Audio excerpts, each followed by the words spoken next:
Okay, well, you don't have comms, so... Yeah, we're good. Oh, now we are. All right, so here we are. We're live at Indian Hill right now. We're watching a heavyweight match between Reading and Norwood. And, Coach, who do you have for Reading? Okay, for Reading, we have at 285, Kevin Sanders. He's a senior.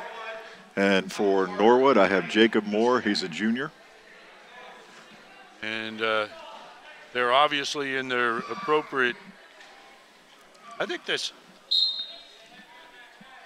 Yeah, Norwood Indians. I keep confusing with Indian Hill Braves and Norwood Indians.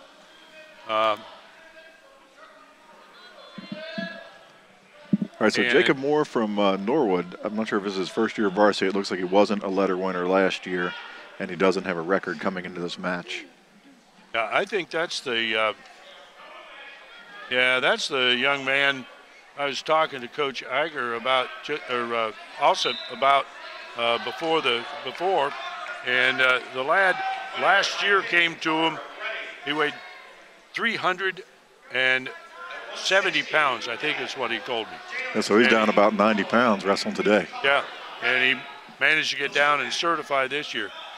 I told Coach, I said, you know, you probably extended the kid's life another 15 years or so. He's only a junior. Maybe we'll see him.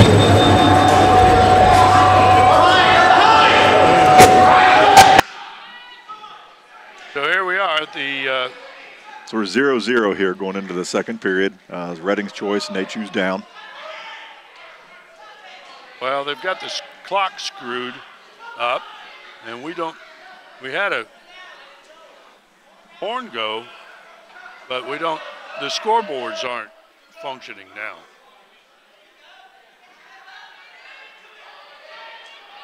You'll hear sounds in the background. There's a junior high meet going on the adjacent mat, and they're going to be going, we're going to catch this. We were told originally, well, it is going to be Reading and Norwood. Yep, so they're back on their feet. No score, 0-0.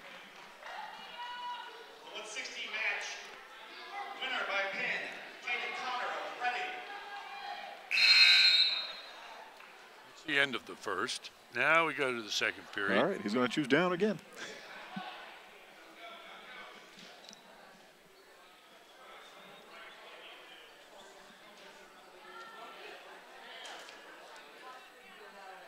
These are two teams that have pretty solid competition between their history. They both have had kind of long-ranging success ratios, and the fact is, Dwayne Meyer, who's announcing with us here today, Dwayne's an old Reading fan. I think I'll have to keep the sheet for Reading. I don't trust you quite. Yeah, I used to love the battles with Norwood. That's when Frank May was coaching with them. There you go. Unfortunately, Frank passed away last year. But, yeah, that's right. Man, he had some awesome teams come through there. A good stand-up from Sanders. Moore's riding him tough. He's definitely riding some heavy hips. I love when I see a heavyweight like Moore. He's got his toes digging in the mat. Knees are off the mat, driving those hips in, keeping him broke down. Well, just like the Reading team consistently has guys that wrestled there as assistant coaches. The same thing's developing there at Norwood now because Coach Alsop and his brother and lots of guys have come back to help out at Norwood and help rebuild a program that slipped for a while. And they're putting it back together again. Yeah, I'm surprised I see Mike Addis for him down there in the gray hoodie. He's one of the wrestlers that placed at Swoka. I think he took third or fourth. Fourth, I think. Fourth at 95 or 82. I'm disappointed he's not in the lineup today for Norwood. 20. Was he 220? Yeah, Mikey Addis. That's true. He actually wrestled my son Jack. I think Mike's sophomore year. Okay. He isn't dressed out? No, he's in the hoodie down there. Oh, Okay. Yeah, he took fourth down there, and I don't know what the story was. Norwood's got two other guys that were in the top four at the Holiday Classic. Tyler Hawkins at 120 pounds, and Casey Rangel. Hawkins and Rangel are both in the on the roster here, but unfortunately Haddis is not. Yeah, Rangel has a pretty good background. He's a three-time sectional and champion, a three-time league champion, and he's a state qualifier.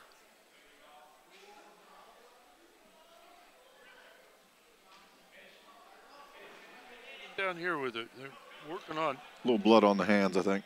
Somebody get scratched? Was it nosebleed? I didn't even see it.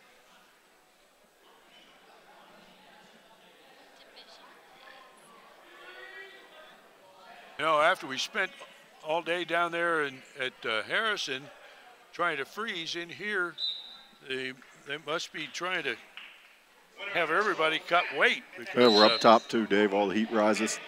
Even got a big fans out here to try and cool it down. There comes another stand up.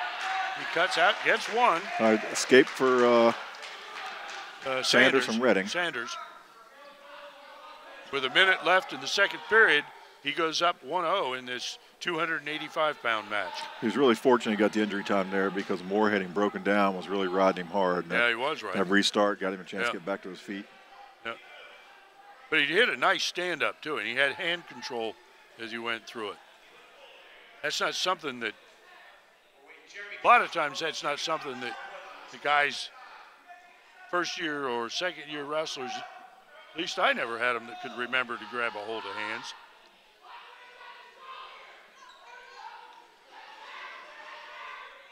So Moore's working hard. I mean, he's got Sanders backing up most of the time here right now. Moore had an attempted snatch single that didn't work. We're coming to the end. Got 11 seconds left in the second period.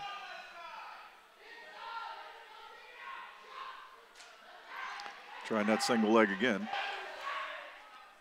A little surprised we didn't see a stall warning there. Yeah. Sanders backed up pretty much that whole last minute. Yeah, I thought so.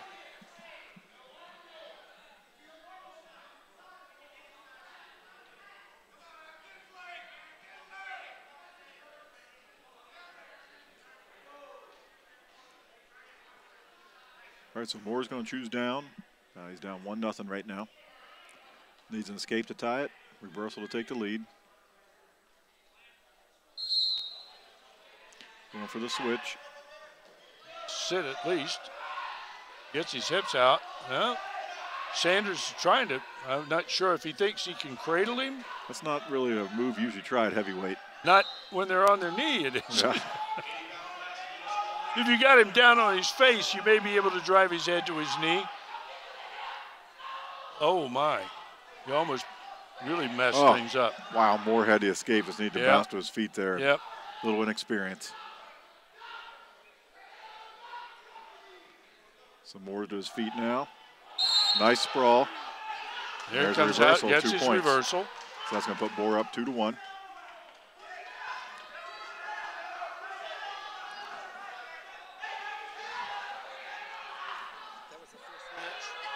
Second match, and we're going to run straight on through, and I put our weights over here because it's junior high. How you doing? Hey. So Moore's getting a little too high right now. Well, again, you see at least he's run that crossface. If he's smart, he'll just kind of lay on it. Yeah. Nice running. He's using it twice. Yep. We used to call that a barbed wire. That's what he was running, the old barbed wire. A little too high now. Needs to follow back behind. Now Sanders hasn't tried to move since he got taken down. That's where there ought to be a stall warning coming up. Yep, but should be stalling on the bottom guy. There it is. That's a good call. Now. Yep. Yeah. So he must have been warned before. Oh, so he was warned before. Put Moore up 3-1. So Moore's in great shape now. He's got 16 seconds left here in the he final needs to stay in bounds. We don't want to give Sanders a fresh start here. Change sides on him. So 8 more seconds. Now Moore just needs to lay on him, hold him on the mat, or just let him go, give him the point, no hurt. All right, nicely done. Nice match by Moore. Very well wrestled, very aggressive for first-year heavyweight. Well, if you'd worked to lose 100 pounds in a year, you'd want to go out there and You want be a productive. little motivation, huh? That's right. I think I lost 100 pounds throughout my career, if you count what I lost every week added up. Since then, I've gained 100. I've gained more than 100.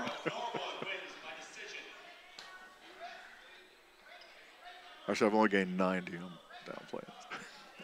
All right, we're moving to 220, and Reading has a wrestler. Norwood does not. So we're working backwards through the lineup? Well, they just wrestled the. Well, oh no, I guess they're going to go to 106. Yeah, they are. There's a 6-pounder over So we're there. going to have a forfeit at 6, forfeit at 13, and a forfeit at 20.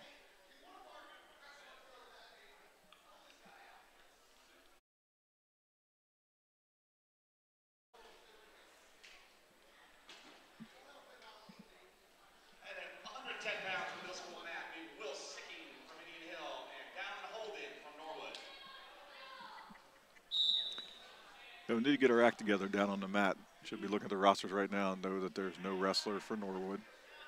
Come on, folks, just start holding hands up. Line them up and march them out.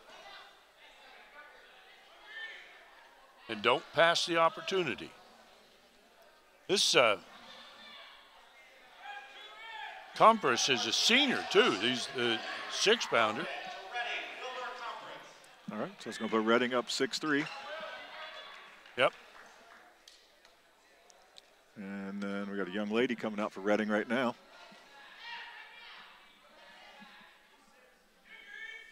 Who's that? That is Sands. Yeah, Heather. Heather Sands from Reading. Heather. So she's going to get the forfeit as well. That'll put Reading up 12-3.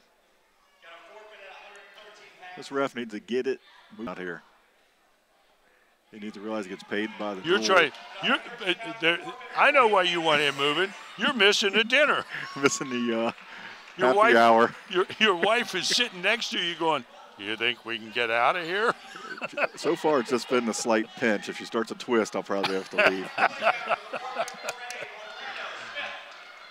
All right, so that's the third forfeit for Reading. It's going to put Reading up 18-3 here. It looks like they just took a fourth forfeit. Is that what I'm saying? I don't know. What's going on here? Now we don't know. Yep. Well, that should have been. Should have been Tyler Hankins or Harkins from Norwood. Maybe they're bumping him up. Yep, so McDonald wins by forfeit. So let's see what they're doing here. Maybe they bumped up Harkins.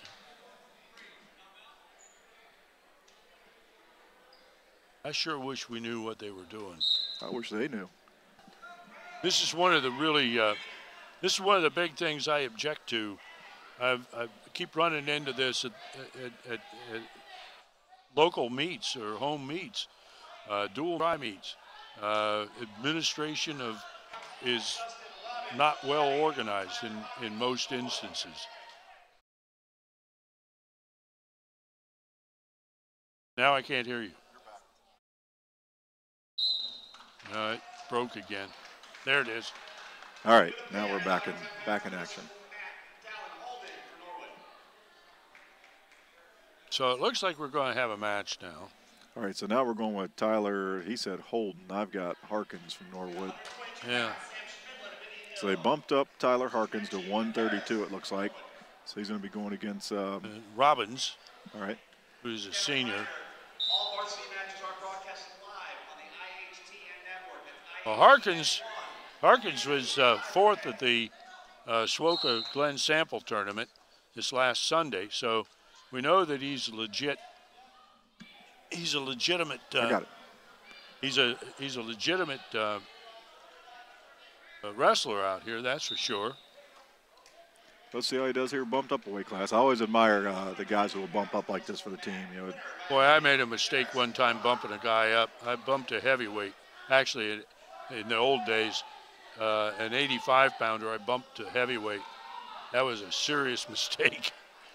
We're out at Taylor, and when they had that really good big heavyweight, I can't think of his name right now. Dana Stubblefield. That's it. One that played for the 49ers in the Right. NFL. Yeah. Well, he wasn't that great of a wrestler, but he was just one heck of an athlete. He put a whipping on some guys. Oh boy, he put a whipping on our lad. I thought maybe we could just stay away, get a 1-point win out of him, because he wasn't a great wrestler, but he was big enough that you wasn't any getting away from him. He was a great athlete. So there's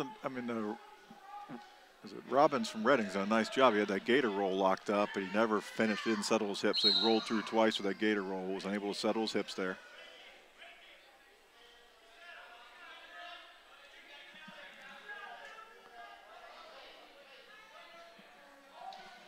They've still got the score on the monitor is wrong over there. This is 0-0 still. Yeah, they're showing the team score.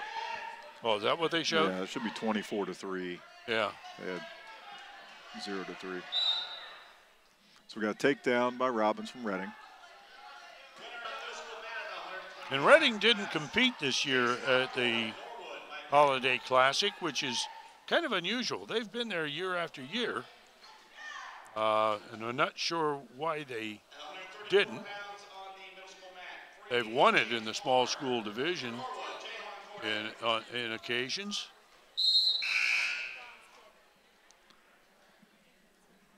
So at the start of the second period, Robbins is up. Robbins 2-0. Yep. is up 2-0. So Norwood's choice, they choose down, which I'm a little surprised because Robbins had the boots in, cranking him pretty good in that period. I think I would have maybe chose to go on my feet.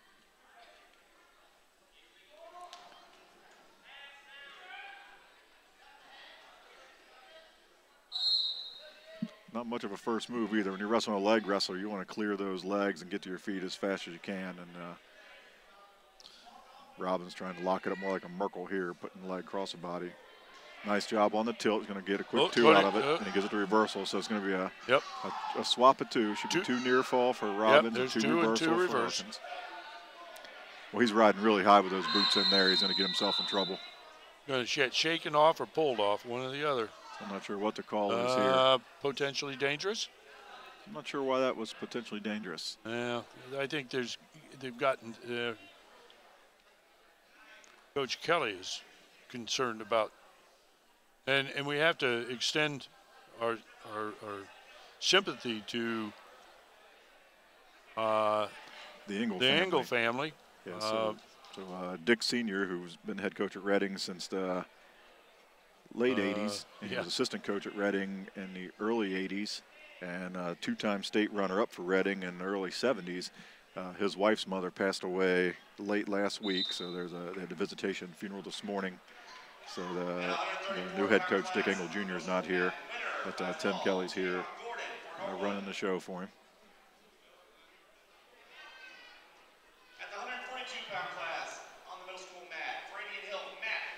It's interesting to watch the change in the behavior of guys as they grow older in the coaching ranks. Because I've seen the day when Coach Kelly would, go into orbit someplace down there if there was a call that seemed to go against his view of things. He's still working hard about it. Oh, yeah, he does, but he at least is staying back and not getting into confrontational. Oh, there he is. Oh, now he's talking with another ref. He's working on Robbins now.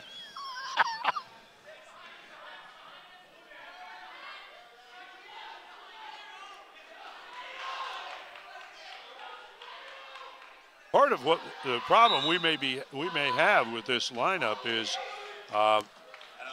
we were told that we were only going to do the Indian Hill matches against Reading and Norwood, and they ran the Norwood Reading match in on us, and we didn't get lineups exactly the way they were going to run it. It's all right. So, we got a reversal here for Reading. It's going to put them up 6-2.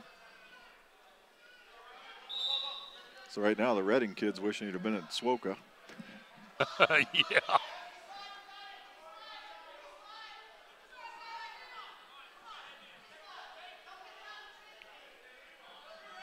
trying to work that tilt. There, he's got the back.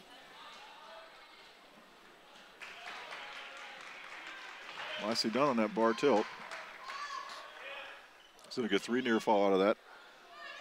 But he doesn't realize that unless you're going to pin him, you want to go ahead and get your near fall. And he can't get the near fall until he breaks the hold. He still has the arm bar, so he's not going to get any additional back points. Kind of get himself in trouble there. He needs to go ahead and let that arm bar go and settle back in.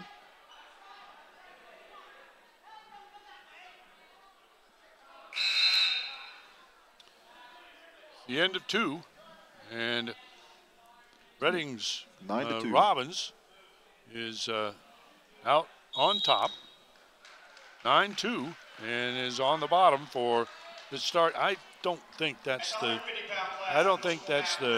Harkins kid from Norwood. So they announced there's another kid that was supposed to be there. This it's like Javon Doralis is a freshman. There, he just pulled that off as a stalemate again. Have they changed the now? It's called that. Tim, dangerous. Coach Kelly got up, wait a minute, threw his hands in the air, and he got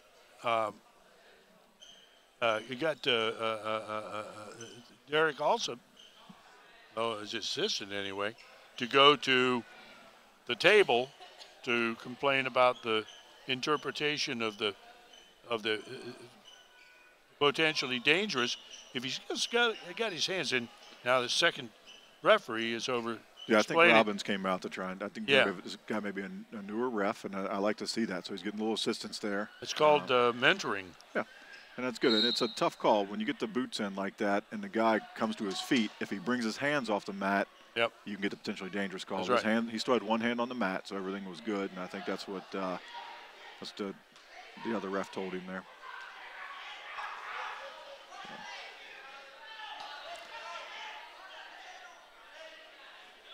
Now, if the Norwood kid knew the spladle, he could have made him pay right there. Yep. I don't think he knows the spladle.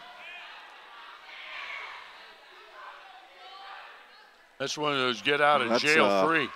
Nice job here. It's usually illegal when you got the scissors on the head and the arm. But maybe since the arm was in there, it's okay. So another reversal for Reading. It's going to put him up 11-2. So now he's sitting on a major decision. If you win a match by 8 points or more, it's a major. If you go up by 15, it's considered a technical fall. So team point wise, right now, instead of getting a normal 3 points for the win, he'd get 4 team points for the major decision. Yep. We've got 54 seconds to go. He can still rack up some more points, or he could get him taken away as well if he gives up a reversal. Now, Reading's wrestling in Division III this season, and both Norwood and Indian Hill are in Division II. Okay. I just looked that up before I came over here because I wasn't sure anymore. Switch there.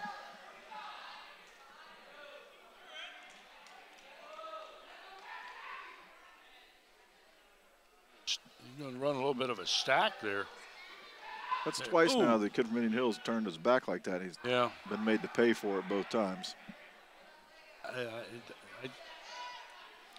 Now Robbins is riding pretty high now, but he's got the head and arm locked up, just kind of hanging on. Got to stretch that out and put more pressure on it. There's not enough pressure on the low back. Yep.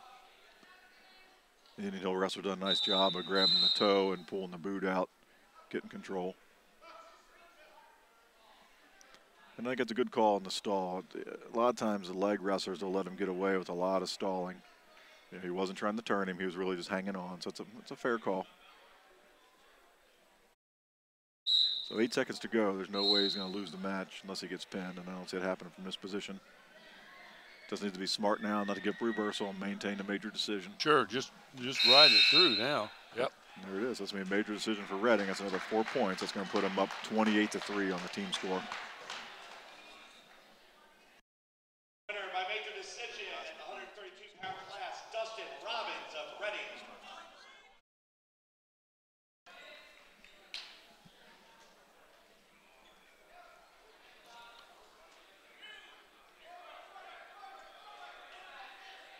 Now here comes the another Robbins to the mat for the Blue Devils. This is a C. Robbins. We don't have the first names for these guys. That's all right. And I think this should be Casey Regal coming up for Norwood. So Casey was a 3-time sectional champ, 3-time league champ, state qualifier. Whoops. And he placed at Swope. Now we got an well. Indian Hill. We just, right, we so just had a. This is where they're bumping again. Norwood. So I think that was wins. Javon Doralis. They must have bumped him up to 138. Now they're bumping Regal up. Yeah, that was a freshman. Yep. So that's going to be 6 points for Norwood. They get 28-9. So I'm not sure what they're doing with the lineup. They had another wrestler in at 138 for Reading who didn't report to the mat. So let's see what they're doing now.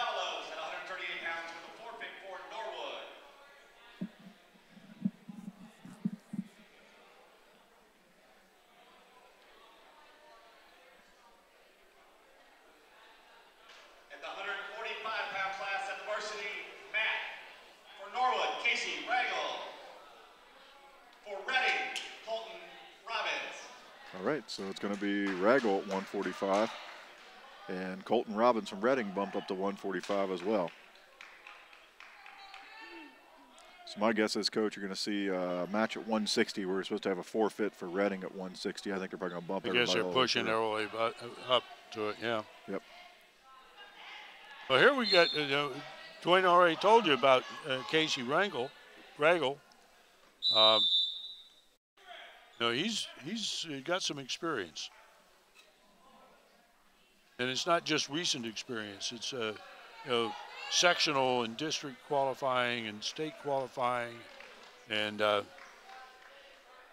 that's good stuff. Little shrug there, and almost picked the leg up.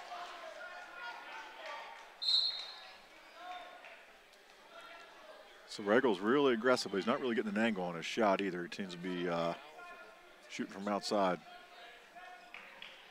At 205 pounds at Indian Hill, Yusuf David, and for Norwood, Yakko Roland.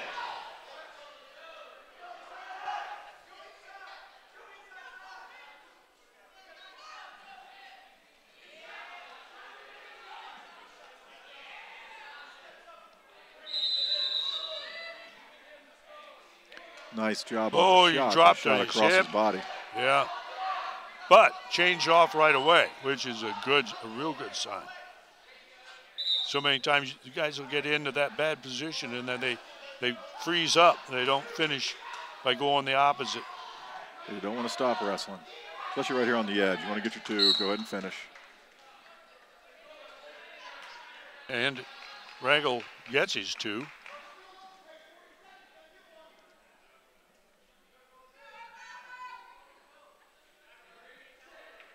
Robbins is down. Got 40 seconds left in the first period. Robbins tries to stand up, and Ragel keeps his hips nice and tight, maintains control. And Robbins did a nice job getting the stand up. He didn't clear his hands. He left his arm back to his side. You always want to clear those hands. As Coach Salstead used to tell us, you get that clear your hands, your hips, and then you clear your one arm and yell power to the people and step on through. I believe it was a little step he threw in there.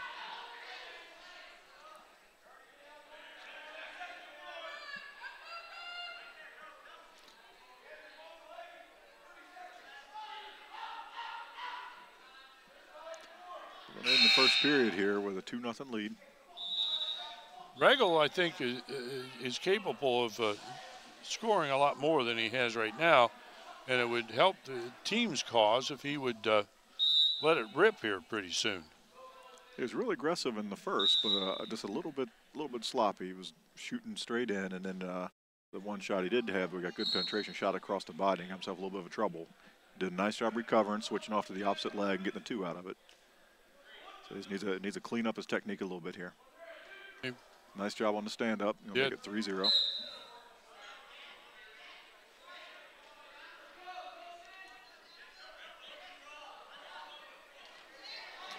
And Robbins really looking to score there. He's kind of up on his feet. And Robbins was mainly blocking off there. And Regal's in a nice position here. He should have kept circling around and chasing the far ankle. Keeping going, yeah. He kind of stayed and tried to lock the knee up. You know, in that situation, when you tuck that leg, if you can chase the far ankle with your right hand, you can go ahead and get the 2. And that's not a real effective move. That wasn't a high right percentage there. finish, is it? No. Should have been easy too, and he ends up getting nothing out of it.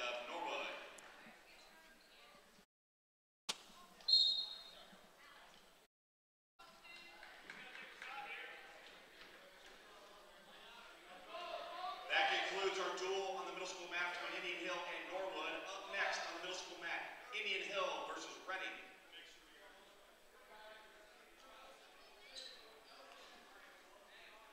Well, I can see why Regal needs to up his rate, his pace.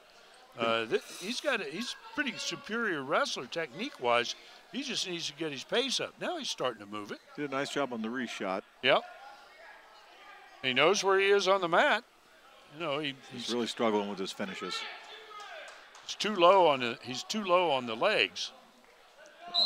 Both he did the same thing early in the thing. Picked up his first takedown. He's all the way down, shoulder almost on the knees, and that if you're going to be down there, you're creating a problem for yourself.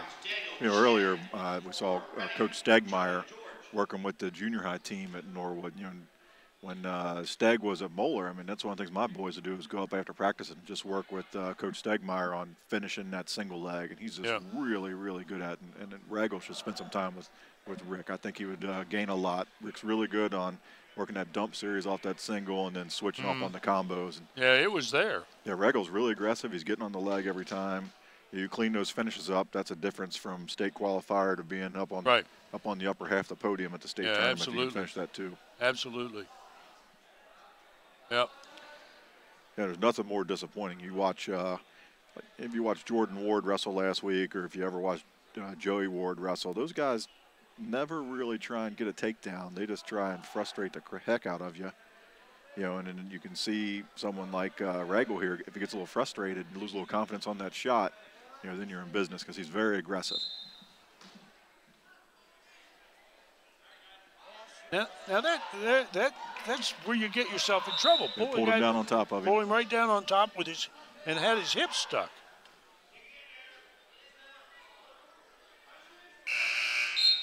He was able to get out of a jam. Well, he just held on to the leg and wait for the stalemate and run the clock out.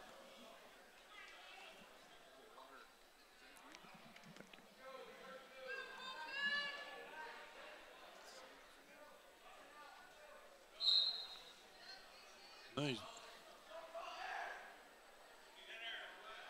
Robbins sat into that almost cradle. Yep. Head close to his knee. He's doing a nice job there, getting a little knee slide on the Regal's outside. Regal, if he's going to use that near, I don't know whether he's trying to get a 3/4 in. I'm not even sure. Oh, I see. Robbins is holding on to it. Robbins doing a nice job. He's getting wrist control. He's putting there. Right He on came the out, got a spot, reversal. Made him pay for it. There's a 2-point reversal. Minute and 20 seconds, and he's within 3. Big tilt right here would sure help. The near fall. He really needs to come off of his knees and start just banging hard on Regal here. They gave him the 1. Going to go back to wrestle on the feet. 98 pounds, winner by fall. All right, so he's down 4. He needs to get aggressive then.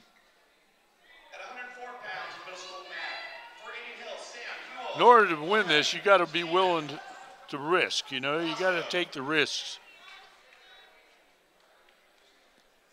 I think the most underutilized move in this situation is just a blast double and go right for the pin from the takedown.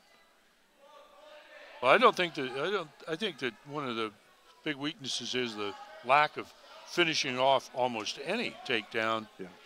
To looking for back points.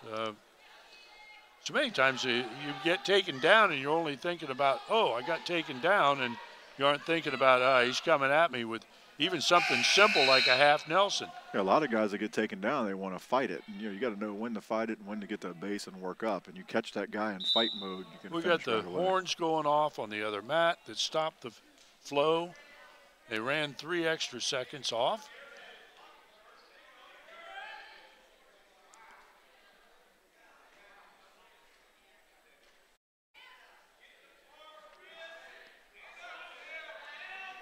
Yeah, the score is definitely wrong. Should be 6-2. Yeah.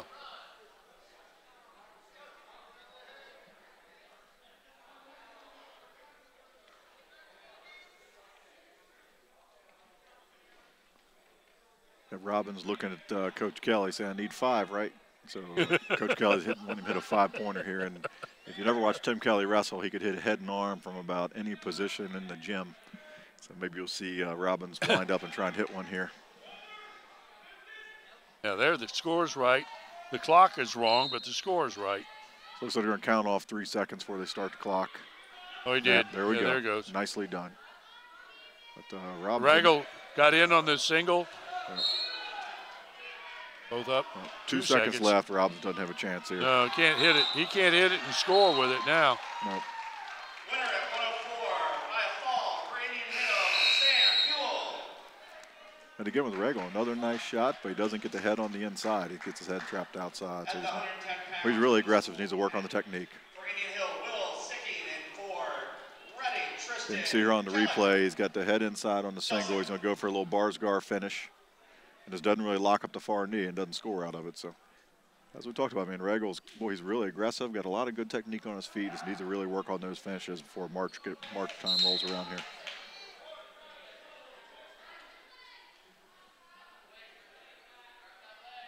And so we're moving up to 52. And we have no idea who we're getting. Well, yeah.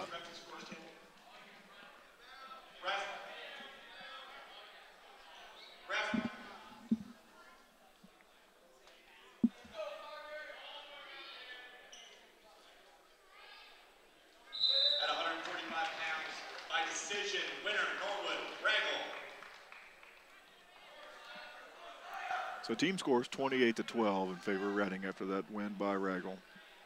And that's a situation too where you get to your ace come out as a coach, you're expecting bonus points, and unfortunately he didn't score any bonus points for the team. Yeah, especially since, well, Robbins is a junior, but still, Ragel was in a position to score a lot more. For Indian Hill, Sean Castro.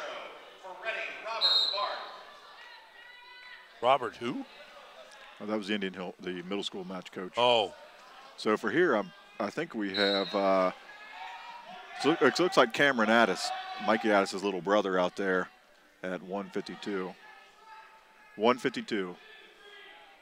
Yeah, that is. So I think it's Cameron Addis from Norwood. And it looks like for Reading, I think we must have bumped up Johnson. And Johnson? Yep, so that's Johnson from Reading, who bumped up from 145. Yeah, your prediction of filling the 160, I think, is definitely on. And then for Norwood, it's Cameron Addis. I'm pretty sure as we're looking at, it's a younger brother of Mikey Addis, who we talked about earlier, was a SWOCA placer. A freshman. And Johnson is a senior. Cam's a mat rat, so I'm guessing he's not going to be your typical freshman out there. I remember when we were coaching Mikey over at Moeller Kids Club, Cam was just a little squirt, and you couldn't get him off the mat. You know, anytime you go to take a water break, he's rolling around. Tried the old chin whip, but he's going to catch him there, and now he's got himself in trouble. That's nice. Yep, that's a nice finish. That's what we were talking about before. That's exactly the way you go at it. You go to score as much as you can, as quick as you can. You know, so many kids fall in love with that chin whip he tried to hit there. Problem with the chin whip is you're wrapping your arm around the guy's neck and you're opening yourself up for a half Nelson. If you hit your hip, it's game over with a half, and that's what we saw happen there with Cam Addis. He held on to that too long and paid the price for it. So now we jump the team score up 34-12 in favor of Reading. And coming up next, we have to presume is going to be 160, and they'll be bumping Connor, perhaps Steve or Sean. Sometime we need to get the full name.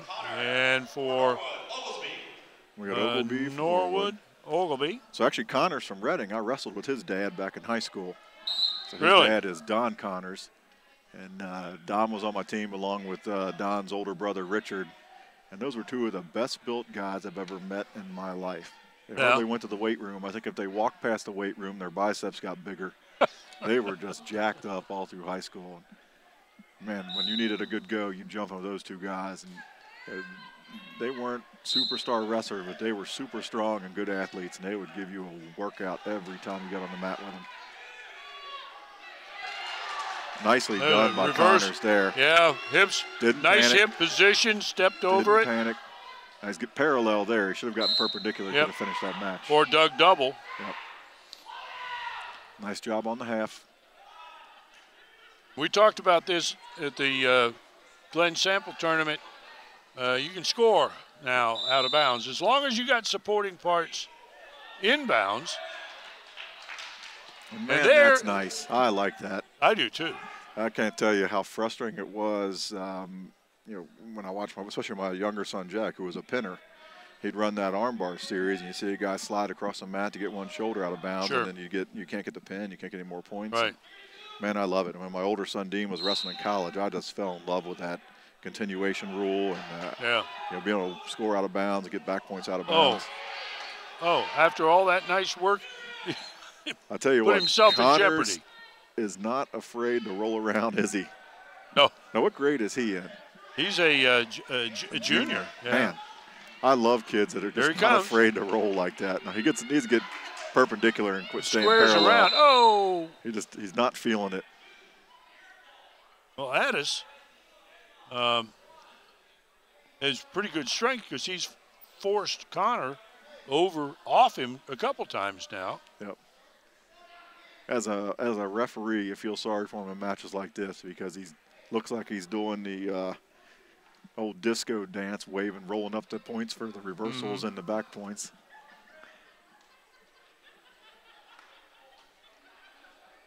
Yeah, I had a young guy back many years ago in the state tournament. He was he threw at least 4 throws at a guy and put him on his back 4 times in a row. Only problem is each time there was a shoulder out. Oh, we're going to get a pin here, I think. Connors is staying perpendicular this time. Needs to sink He's that still half in a far little across deeper. it. Yeah. You know, a great lesson for kids is when you're in that position, slide back and get your chin on the far shoulder. That's right. And you get chest on chest, you know. And pick his head up. He's got to be pinning. There's a nice job. Nicely done. Dad's rubbing his hands over there, so I guess old Donald, his dad, was happy to have him quit rolling around and get the pin out of that. He kind of rubbed his hands together in a little relief. So that's going to put Reading up 40-12. Yeah.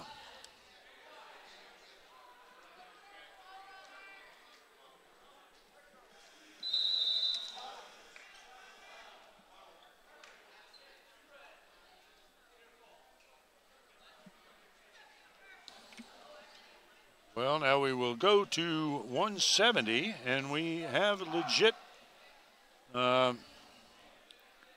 Martinez Gomez. Yeah. Miguel Martinez Gomez for Norwood.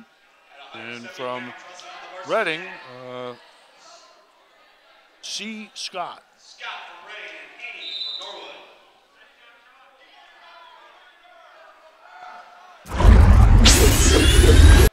So Gomez is just a freshman. Looks like Scott's a freshman as well, so we got 2 freshmen going out at 170. Wow.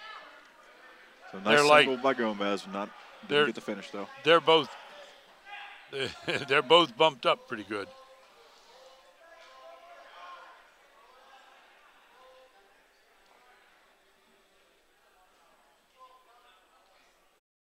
You never know what's going to happen in a double freshman match. Weird things happen.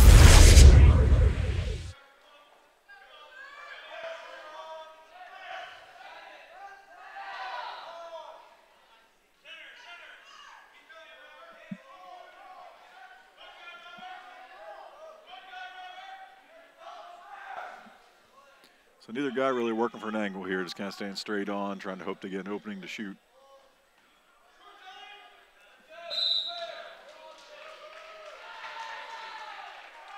Well, I'll tell you, the more you rub ears, the fewer shots you're going to get. Yep. Unless you are a dedicated head and arm guy, and that you're pretty. Oh, now that was nice little snap down. Was a good idea. Yeah. He got no mat awareness. As soon as he hit that, he should have pushed him back in bounds.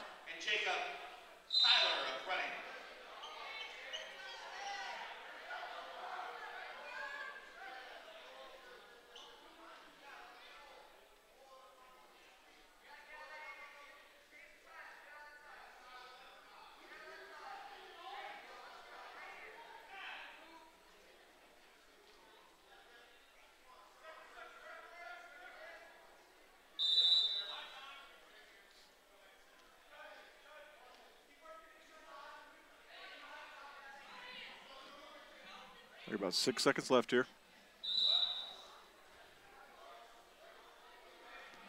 We're going to go 0-0. That's a nice single. Nicely done. Just what I'm about to say, we're going to go 0-0 into the second. That was really a sweet single. A nice quick finish. And he got a nice elevation on the finish. That's right. So, Gomez picks up a nice takedown going into the second period. That's his choice. He's choosing down here.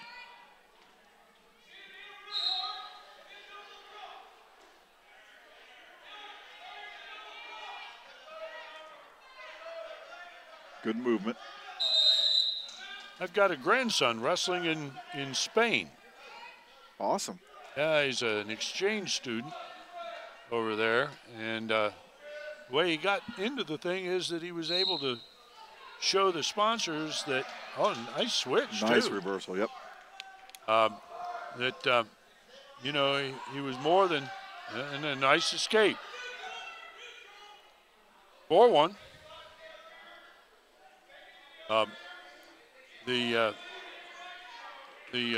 underwriters of the program found that he had a wrestling background and found that they were looking for a kid in a particular school to wrestle, so he got assigned to that school. Oh, that's awesome. So that's a nice job there by Gomez. He didn't panic on the head and arms, sunk his hips, kept from being thrown. He got the takedown out of it as well, so he's up 6-1 now. Gomez, I think, is trying to get under there for a 3/4.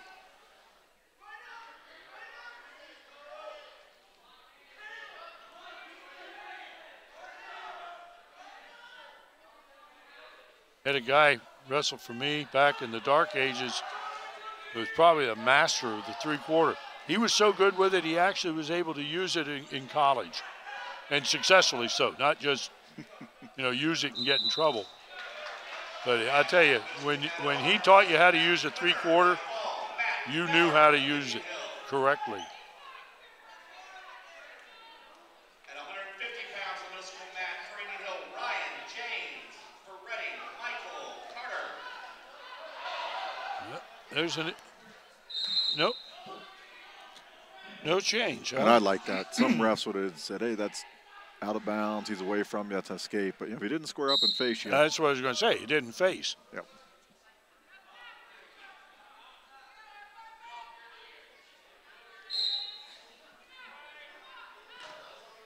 Yeah, but the question I always ask is if you're in bounds and you call that an escape, Right. All right, going to the third period here. It's going to be Reading's choice. Norwood's out in front, 6-1. He's going to choose down here. Nice job on the switch to the escape, so 6-2. He's gotten that switch a couple times. Martinez or Gomez. Martinez-Gomez. Both. Yep. Doesn't follow that switch real well. He staying on his knees, lets that gap get in there. But he knows where a single leg is.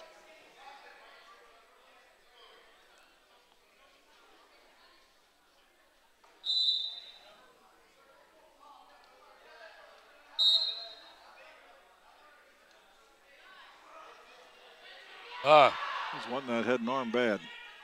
Yeah, I think maybe he's been learning that somewhere. You have that feeling? Well, he gives up another takedown out of it. It's going to put it 8-2 for Martinez Gomez.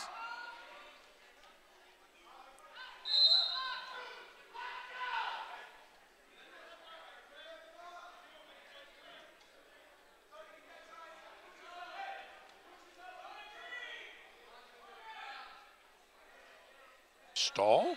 Yep. Well, he's got elbows in, not making any attempt to get up on the bottom. So that's the second time he's called him. First time was backing up in the first period. Oh. Aha. There's a Got him, locking didn't he? hands. Yep. That's a point for Scott. Scott from Reading. Yep. Yep. So basically 9-3. 33 seconds left.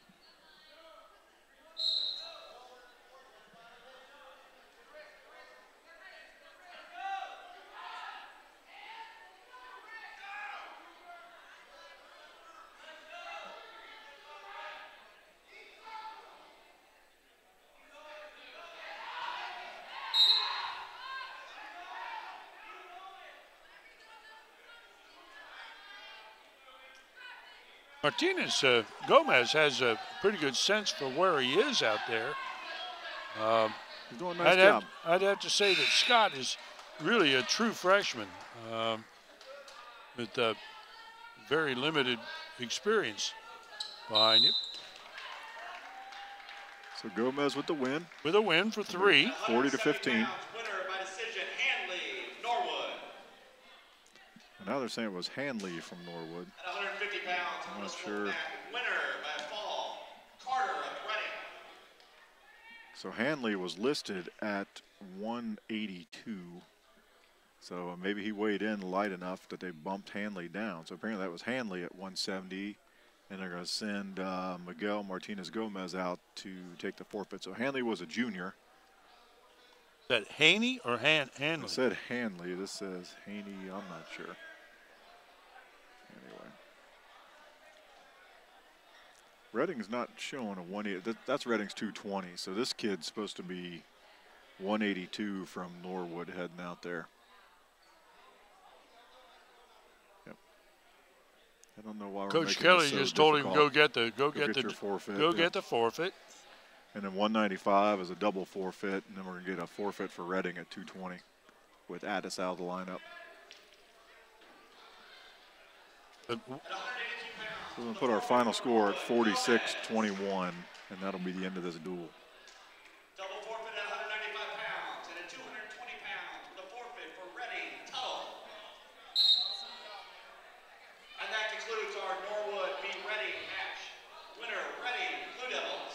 46-21. On the middle school mat at 128 pounds, Indian Hill, Luke Schmickler for Reading. Well, Coach, as much as I hate to do this to you, I'm going to have to cut out.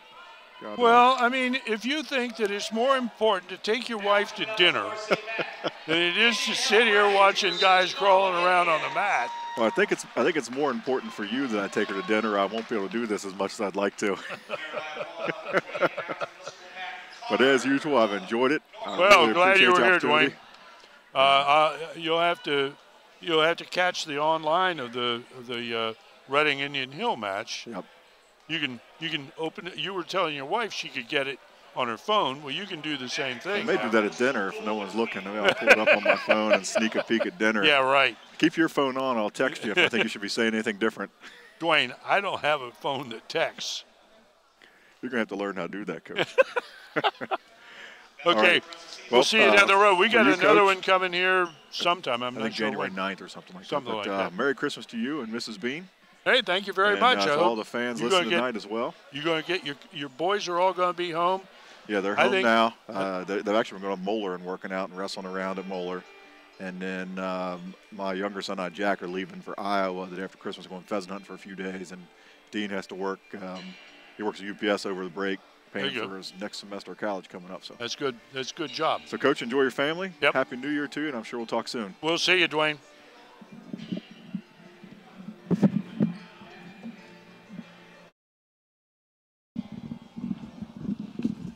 You guys have a Nice time, okay?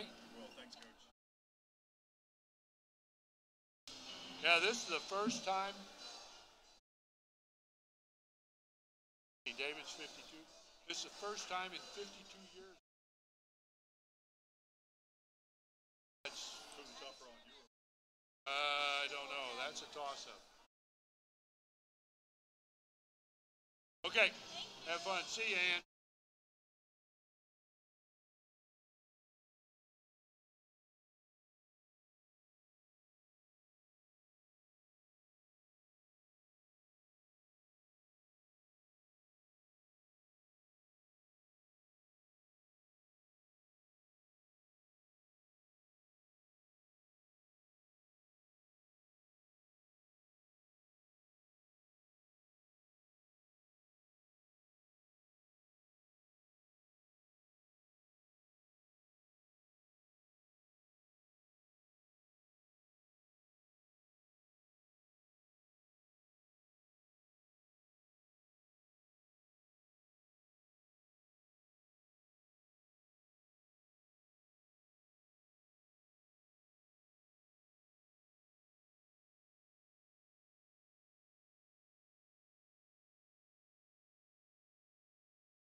Okay, folks, and here we're back with the second part of the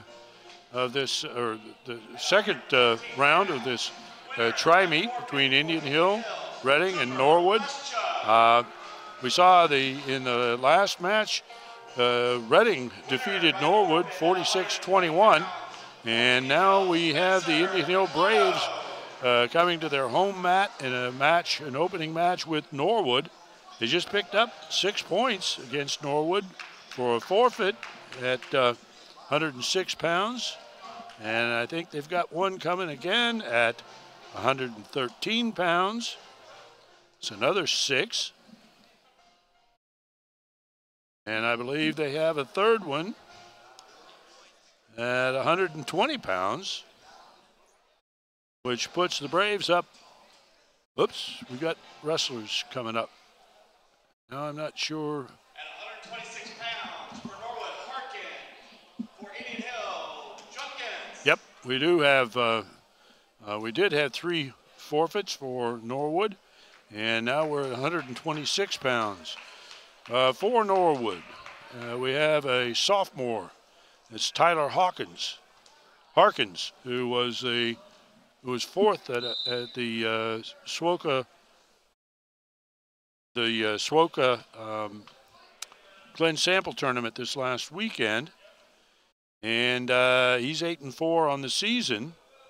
He's a letterman, and from Norwood.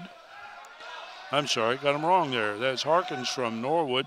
From Indian Hill, we have at 126 pounds Harris Ford, who just ended up falling into a head and arm and rolled right up on his back and lost. He was a freshman and ended up with a loss there by fall. And so Norwood picks up 6 points, makes it 18-6 in favor of the Braves. Now we go to 132 pounds.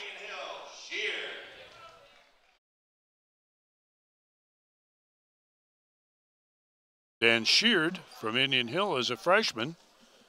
His opponent from Norwood is Juan Daralos, who's also a freshman. And so these are 2 youngsters facing off against one another at 132 pounds.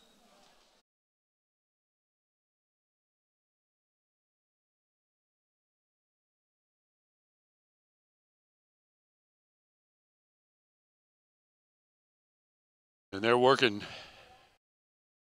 here in the opening moments of the first round.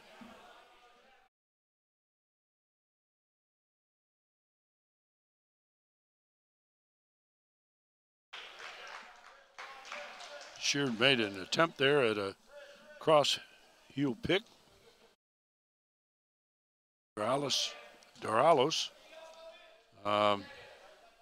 so far hasn't initiated a shot. Keeping the uniform straight is a little bit of a problem. They're both red and white. Norwood has a nice big N on their chest. Indian Hill has, you're seeing it from the back, a stripe on the spine. When you see them head on, they've got an Indian Hill insignia there.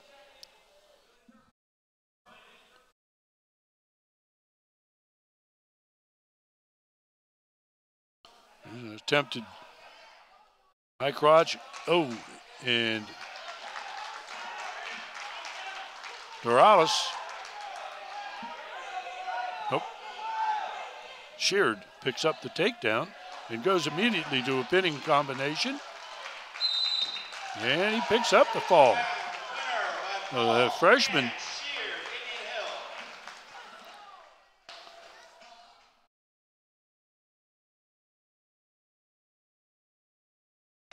There we had 2 matches back-to-back where we picked up pins in the very first period. It was good to see Dan Sheard go for those back points right away, pick up an additional 6 points for the Braves.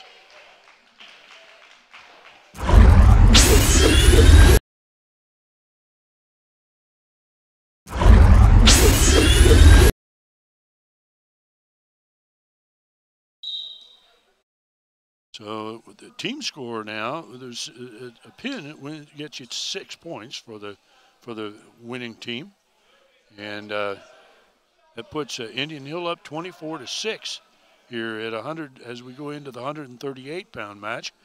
From Indian Hill, we have Jared Anderson, a junior, who's got a 10-5 record on the year. For the Norwood Indians, Casey Regal, who we talked about in the last match. Casey ended up a 3-time sectional champion, a 3-time league champion, and he was a state qualifier in the past for the Indians. So he's one of these guys that brings a lot of experience in here. Jaden Anderson is a junior letterman. He's got a winning record already this year, so it's going to be a matter of in the first match that Casey Regal wrestled, we didn't think that his pace was up to where it should be. He's got some nice technique, but he falls a little bit short on his finishes. And maybe it takes some guys, it takes a little while to get wound up in a meet. And maybe we'll see Regal wrestle at a high level this period. Does a nice job of maintaining control. Breaks Anderson back to the mat.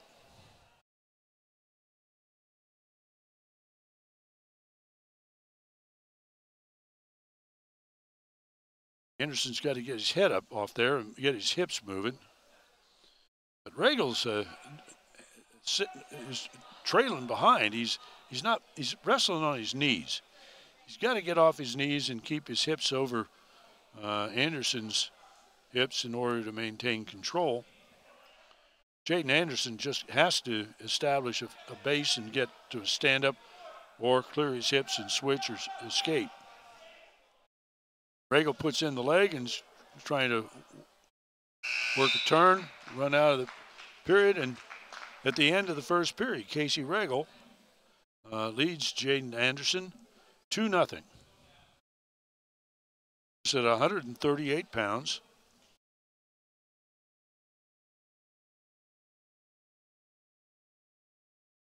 Second period.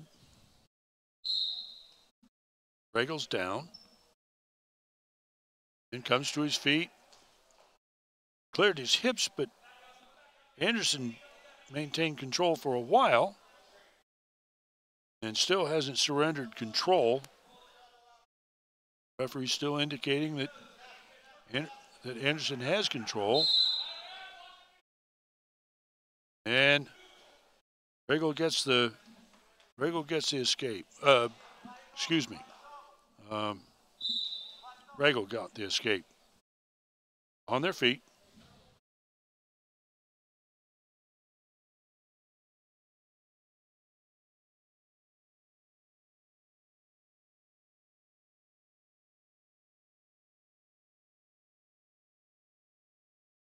Regal's working to spin by, gets there. Now again, we come back to this thing where Anderson needs to get his hips out away from Regal or stand up, but he's leaving his head on the mat. There he got his hips away, but he had no hand control. Regal now is real high up on that ride, and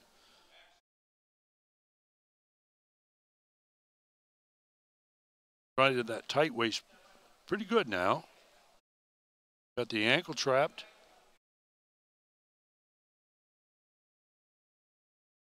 Not sure if he wants to go to a near cradle. I'm not sure of what he's attempting to do other than to control at this point.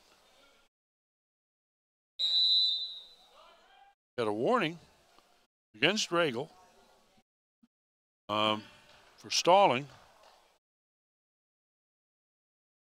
And we got a nosebleed. We'll back away. Let's take a look a little bit at what the Indian Hill Braves have been up to. Last year, Coach Iger was named CHL Coach of the Year as they finished second to Reading in the Cincinnati Hills League. They had 3 district qualifiers last year.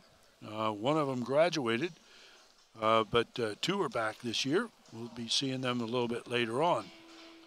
They they were down at the Walton Verona tournament on the opening weekend and ended up placing pretty high in that. They took, I think, second place in the tournament as a whole. And they wrestled up at Edgewood earlier this year, and they defeated Kings 45-30 the other day. They have matches coming up with Ross and the Xenia Invitational here before you get into the meat of the season. Norwood is led by their head coach, Derek Alsip, and he's, I think, his second year there. He's a former Norwood wrestler. And we return to wrestling.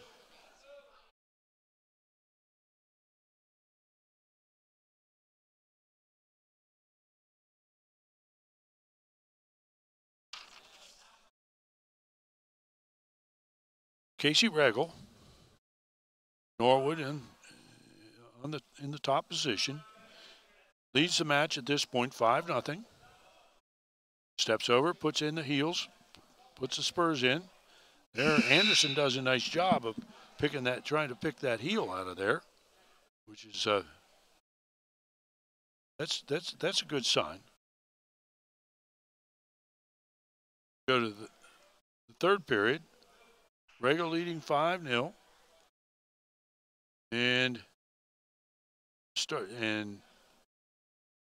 Anderson decides he wants to start this period from the defensive position, looking to score some points here. He needs some. He's down 5.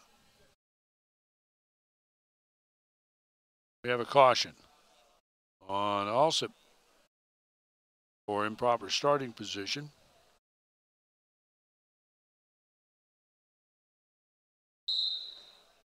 Then he lets Anderson out. They go to their feet. Anderson now gets a point. He only trails by 4 now.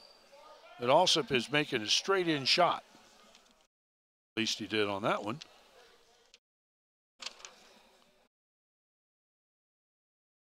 Regal's stalking him now. Kind of like a predator after his prey. I think Regal sees a chance to pull out a win here. Now he's beginning to pick it up, his pace up a little bit, which is what we were talking about earlier in the evening.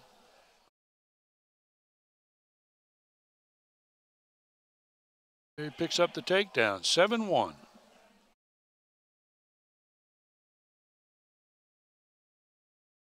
Now, if he gives up an escape, 7-2, and picks up a takedown. Immediately makes it a 9-2 match, a 7-point spread. And an escape, 9-3. Now that's really kind of unfortunate for Norwood, because they were in a position, he was close enough, he could have picked up a major decision. We've got 48 seconds left, but he's got to score a bunch of points here in the last 40 seconds to pick up a major win, which would add 4 to their team score. And Anderson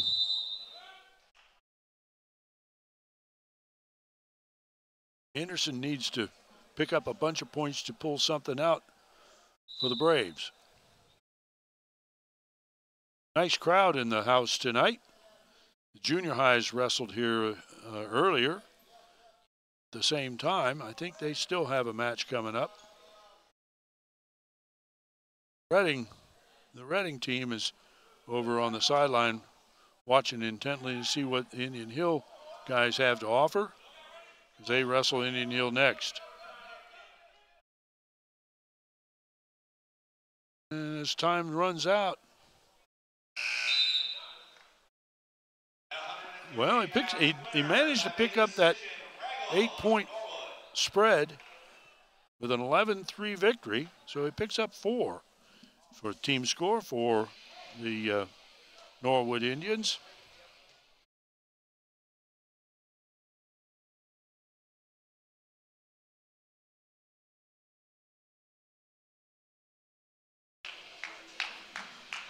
and brings us up to a 24-10 team score. And we move on up to 145 pounds. And must have moved somebody up here. And I'm not sure who they moved. But wrestling for Norwood is Damari Rogers. I'm not sure who the wrestler is. Unless maybe that's Anderson that they moved up. They've moved somebody up. Indian Hill has moved somebody up to wrestle at 45, and I don't know who it is.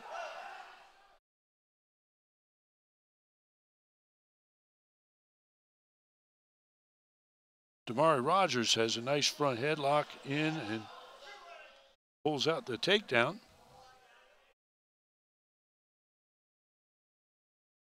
Turns Indian Hill wrestler to the mat.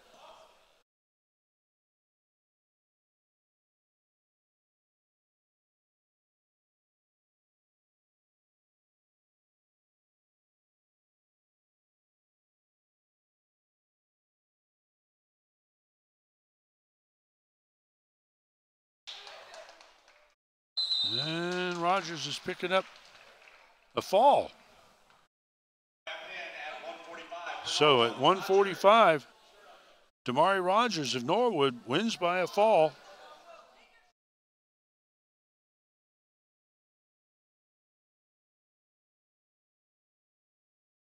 And brings this team score a lot closer with a 24-16 spread in favor of the Braves. They got out to that 18-point lead early, and since then have only won one match. They're going to have to move it, get it moving here.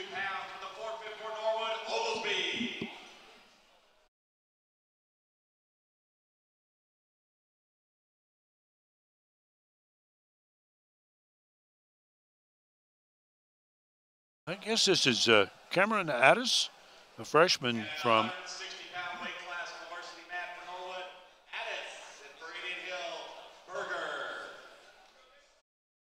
Nathan Berger, a freshman for Indian Hill.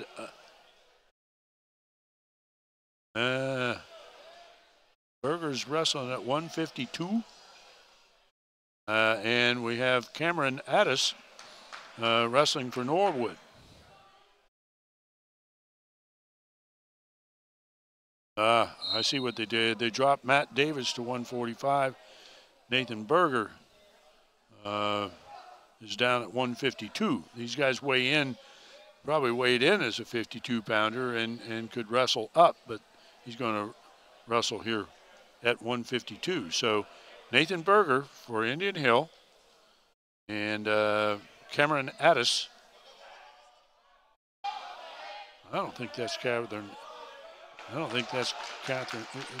Addis. I think that is. Boy, these guys, they move their teams around, wrestlers around, and we don't have any way of knowing because we don't know these guys. Anyway, Berger ends up with a takedown and has managed to control it.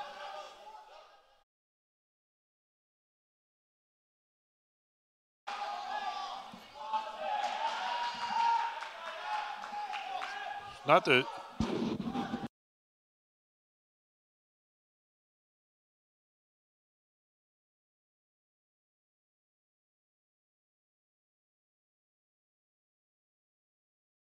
there's an intentional escape given. Indian Hill gives up escape to Norwood, 2-1. The Indian Hill wrestler, who I think is Nathan Berger.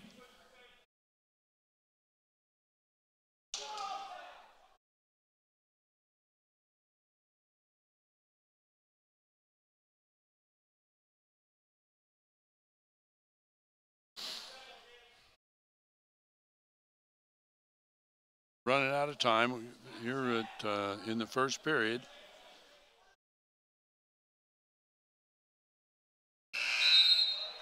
And there is the end of the first, and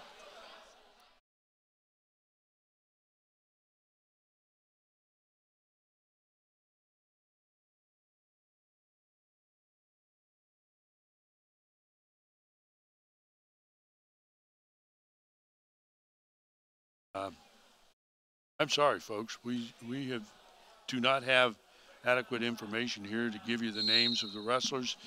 At this point, the best I can tell you is that the Indian Hill wrestler, who I believe is Nathan Berger, leads 2-1.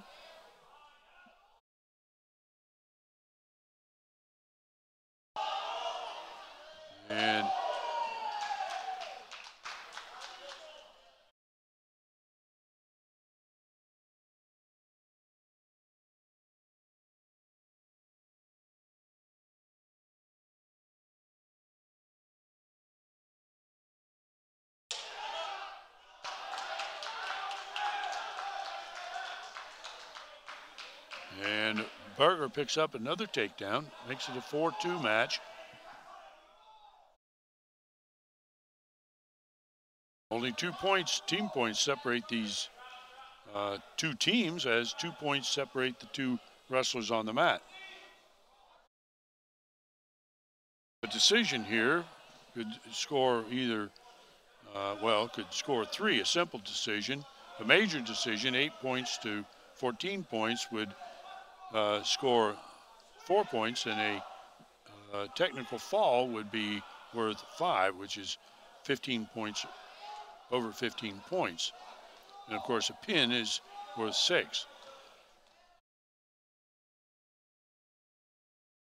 30 seconds left, and Berger wasn't able to turn his opponent, so he gives him an escape. They go back on their feet as the clock is running down with 25 seconds left in the period.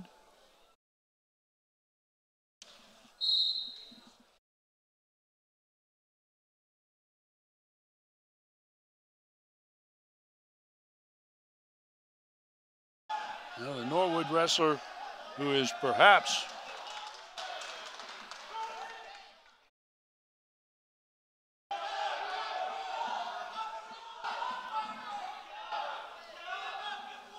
Neil Oglesby, a sophomore. I think that's who that is. The end of 2. Score now puts Oglesby of Norwood up 5-4. Off back, although he didn't get him. He didn't break 45 degrees, and so didn't score back points. But he still has a spladle right there, and I don't think knows it. And Oglesby now is back on top, 7-6. As I was just informed, is a little bit more complex, and this is their first use of it. So we'll see how this goes. Okay, so we've got Will Steuerwald for Indian Hill. This is 170 pounds, and Miguel Martinez Gomez.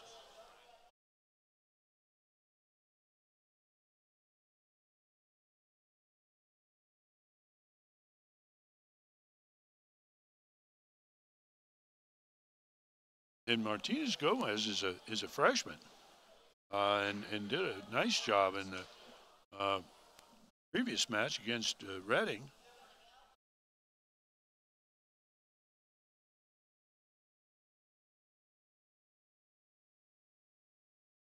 Come out of here was a two-time winner, but he's given up the takedown at this point. And Will Steuerwald is looking to pick up back points. He only got a single count. Steuerwald is a real long, lanky wrestler. Should be able to, I presume, be a fairly good cradler. Far side half, stacking Martinez, Gomez, and picking up back points all the time. It's a tough position for the referee to get into, and calls a pin. And there's Steuerwald, picks up a fall for the Braves.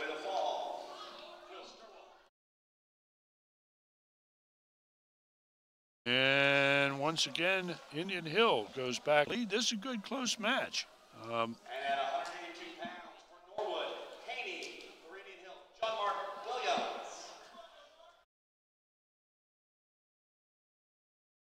So, at the end of 170 pounds, we've got the team score at this point is Indian Hill 30, Norwood 25, and we go to the 182 pounds. John Mark Williams, a junior for the Braves, gets in right away with a nice double. Sad Dwayne Meyer isn't here to see that because he loves that straight-in double. Cody Haney is the wrestler for the Indians of Norwood. Williams is a junior and a letterman. He's 11-1 on the season. And Haney is a junior and a former letterman. 6-2. Williams has given up takedown, got back points, gave an escape, 2 escapes actually. Comes back and gets another takedown, 8-2. Favor of Williams.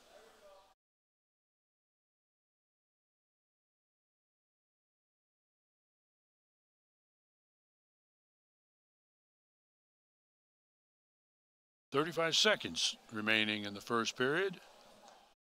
John Mark Williams has jumped out to a pretty good lead at this point.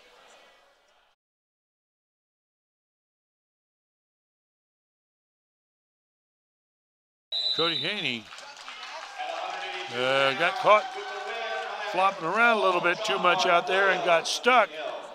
And that puts another 6 on the side with the for the Braves. 195 pounds with the forfeit win by Indian Hill, Charlie Lindbergh. And there's a forfeit at 195 pounds. Charlie Lindbergh of Indian Hill, a sophomore, takes that one. Jack Hankin, a junior from Indian Hill, is checking in over there. He's going to pick up another 6.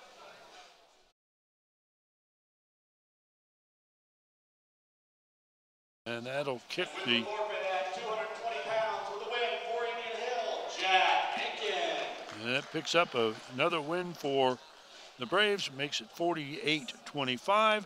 And at 285 pounds, Jacob Moore of Norwood will be getting a forfeit himself. And that makes the final team score 48-31 in favor of the homestanding Indian Hill Braves. And we'll be coming back pretty shortly with the final match of the evening between Indian Hill and the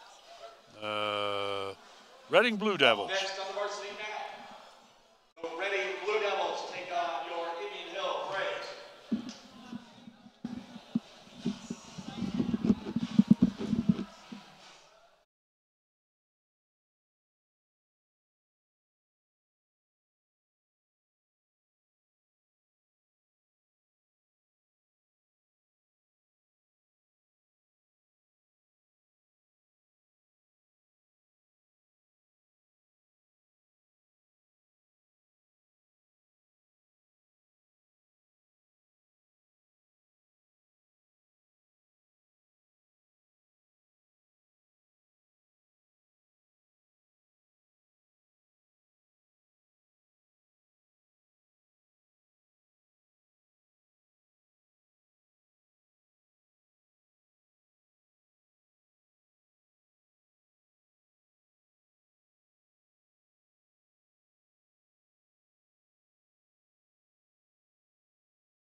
Okay, and here we go with the final match of the evening. This is between the homestanding Indian Hill Braves and the Reading Blue Devils.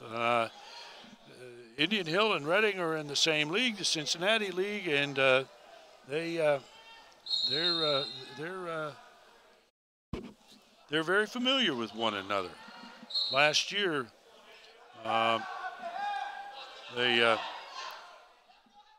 finished 1-2 in the CHL. Reading has won the Cincinnati Hills League tournament so many years you've given up trying to count that number. Got a penalty point assessed against Braves wrestler. Trying to, he's going to get nailed again, I think. This is Zach Sullivan, a freshman. And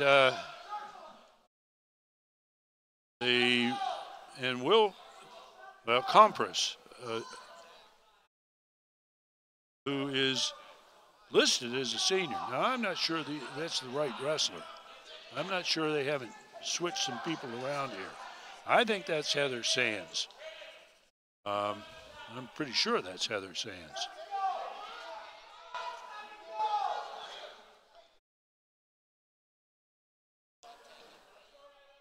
I was watching her warming up. This is one of the things that's developed there. She threw an underhook that put Sullivan down, but she didn't follow it up and control him. Got an escape. She gave up an escape, tied it up. Now Sullivan is in on a takedown at the edge of the mat. They go out of bounds, but Sullivan picks up a 2-point takedown.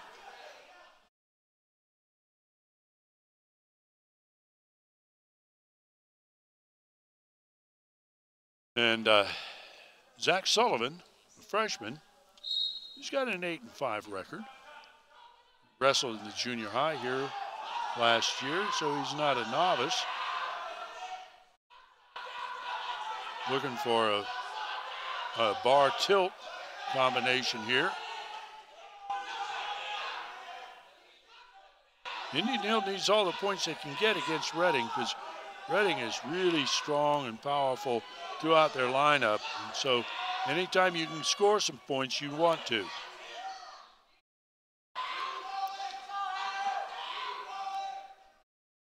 Some of you have not seen the women wrestling in the yet, but it's been going on there. He's stepped over to got her in a surf. He's picking up back points. But Sands fought off her back pretty hard and avoided the pin.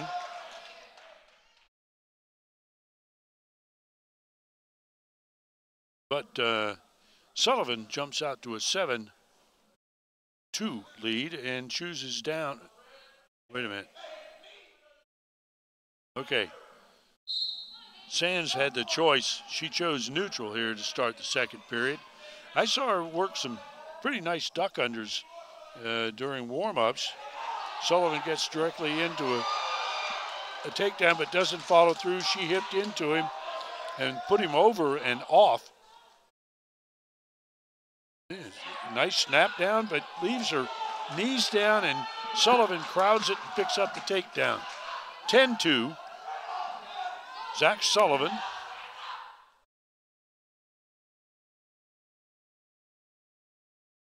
There are Sands is now being warned for stalling because she's not doing anything other than covering up on the bottom, and Sullivan's working. He's not making it real apparent. He's not working outside. Now he's come outside. Some states now have straight women's wrestling. I think Minnesota does, and I think Virginia does. But we've got a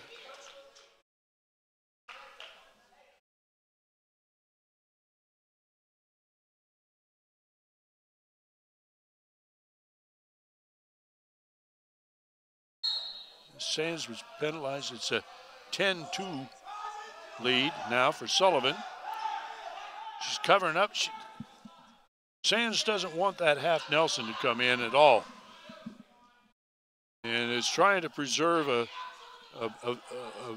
non-pinning victory here, which is certainly an element of strategy from the standpoint of the Reading Blue Devils. There's another point for, another point goes to Sullivan. Sands is now getting up back points. Sullivan picks up the pin for the Braves. Winner by fall for Indian Hill, Zach Sullivan.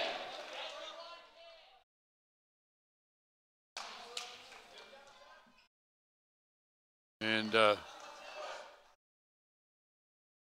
At 120 pounds for Reading, Orlando Smith. For Indian Hill, Cooper Leschuk. And being a typical wrestler, as Heather Sands walked off the mat, she whipped the headgear into the wall. that's a true wrestler.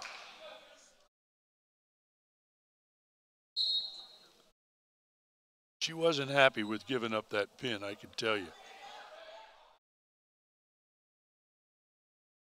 Okay, here we are at 113 pounds, and at this point we have, I'm not sure, they may have jumped Compress up to 113 pounds for Reading, but this is Cooper Leschuk, I guess.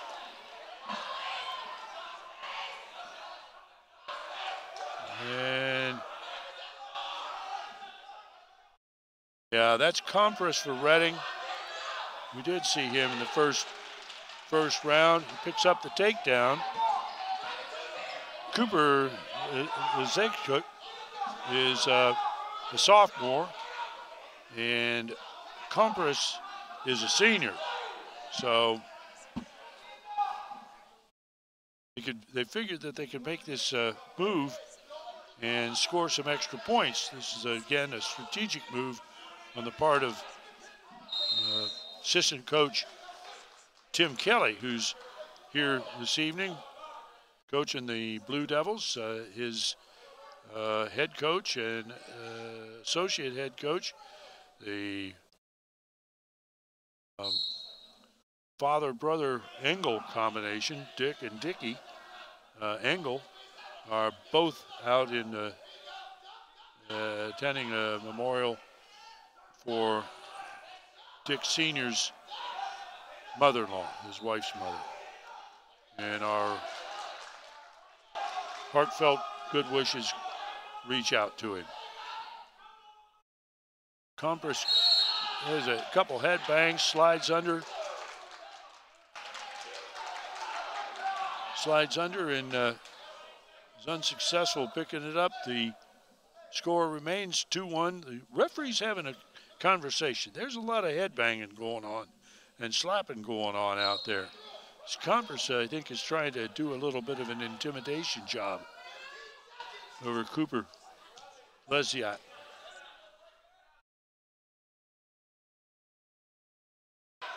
And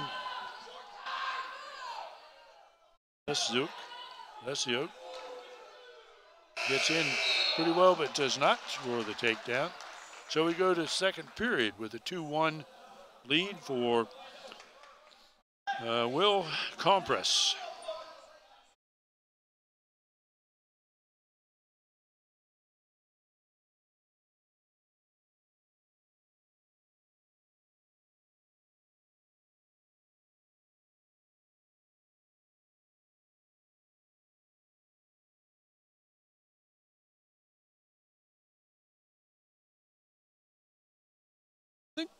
I'm not sure what they're talking about. I think it may be that because Reading is identified by the referees as being green team, and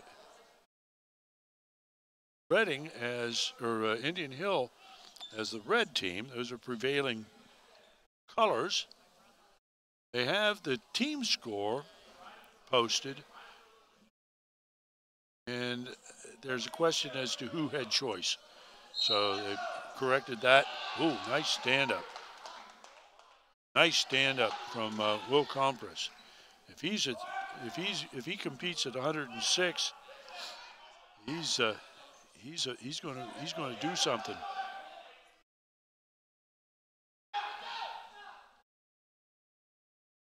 And Compress actually is one of the. It's not.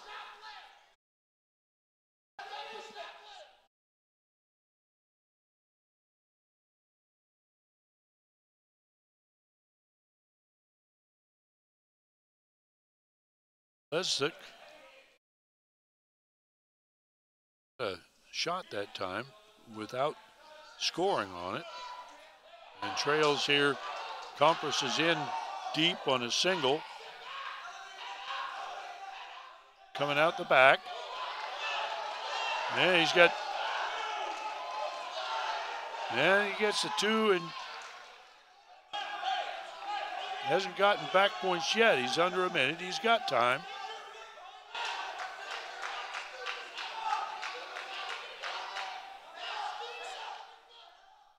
I think that's going to be stalemated.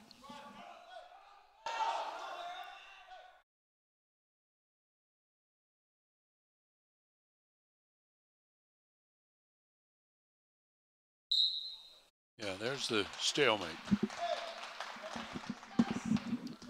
Stalemate's called when neither wrestler can improve their situation, or as in many times is the case, it's neither one does improve their position. The coaches on both sides certainly saw ways that they could improve. Each of the wrestlers could improve, but Cooper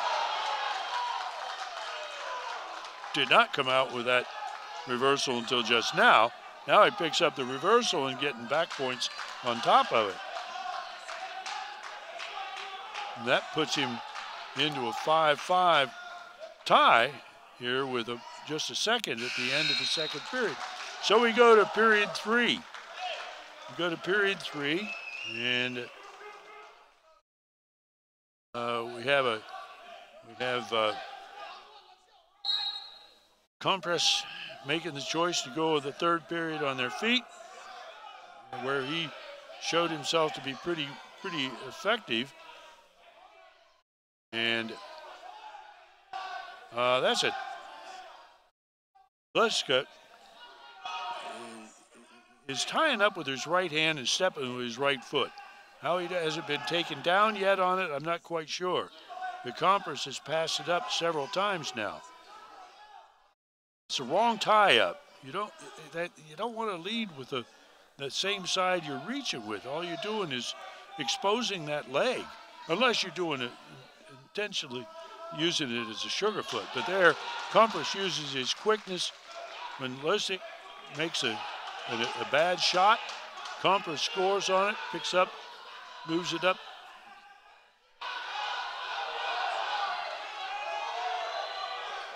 I don't think that score's right. I think it's 7-6. And Cooper Lestuck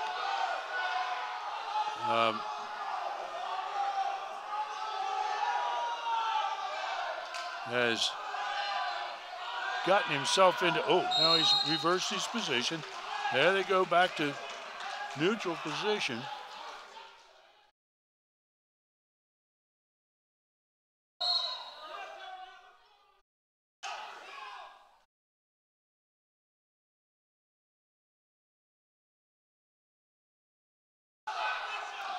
These matches here between Indian Hill and Norwood are important because they got to meet a little bit later on. There, Lestuck does a great job of climbing up the legs. He's got the takedown, and with 14 seconds in the third period, is in a position to win, and he gives an escape and starts running. And he's running, being warned for stalling.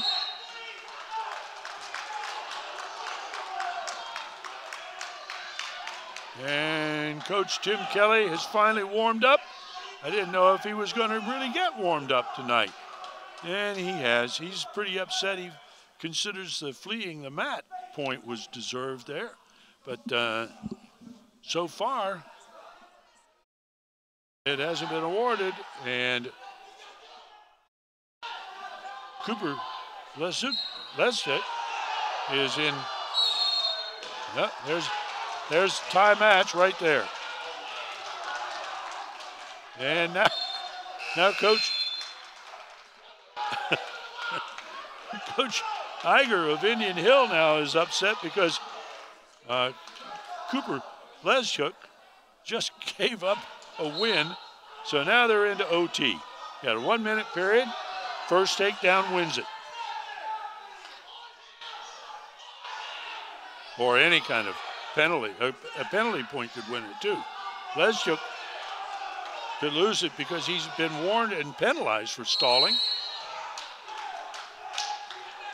And Coach Iger is getting pretty close to the side, and the referee, Scott Robbins, gets him back off the mat. And Lesjuk gets in deep and picks up a high crotch and a takedown for a win for the Braves. At 120 pounds, with the overtime win by decision for Indian Hill, Cooper Lesjuk.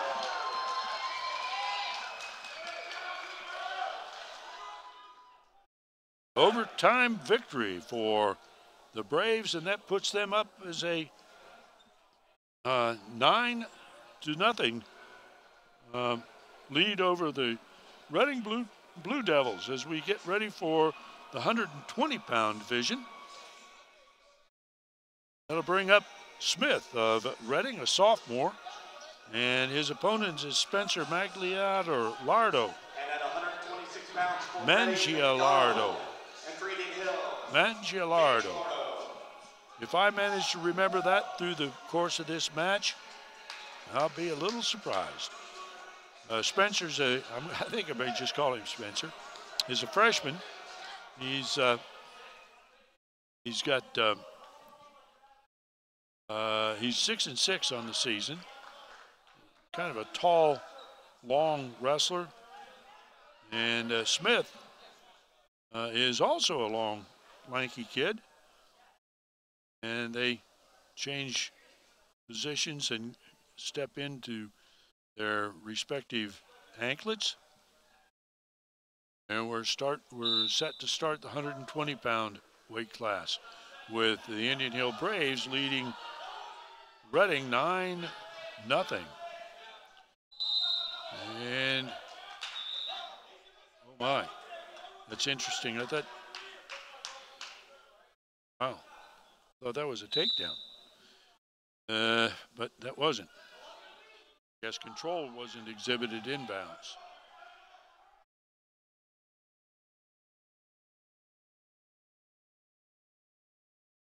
Mangialardo, as I say, is a freshman. He gets in nice on a double, gets his takedown, and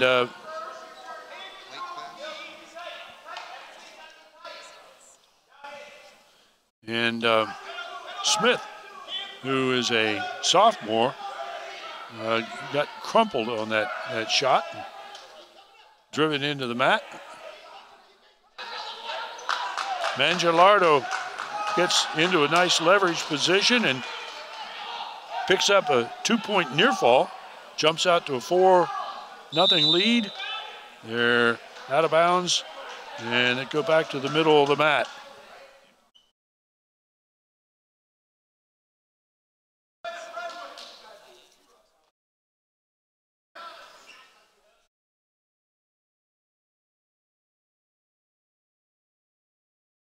And we start with 55 seconds left in period 1.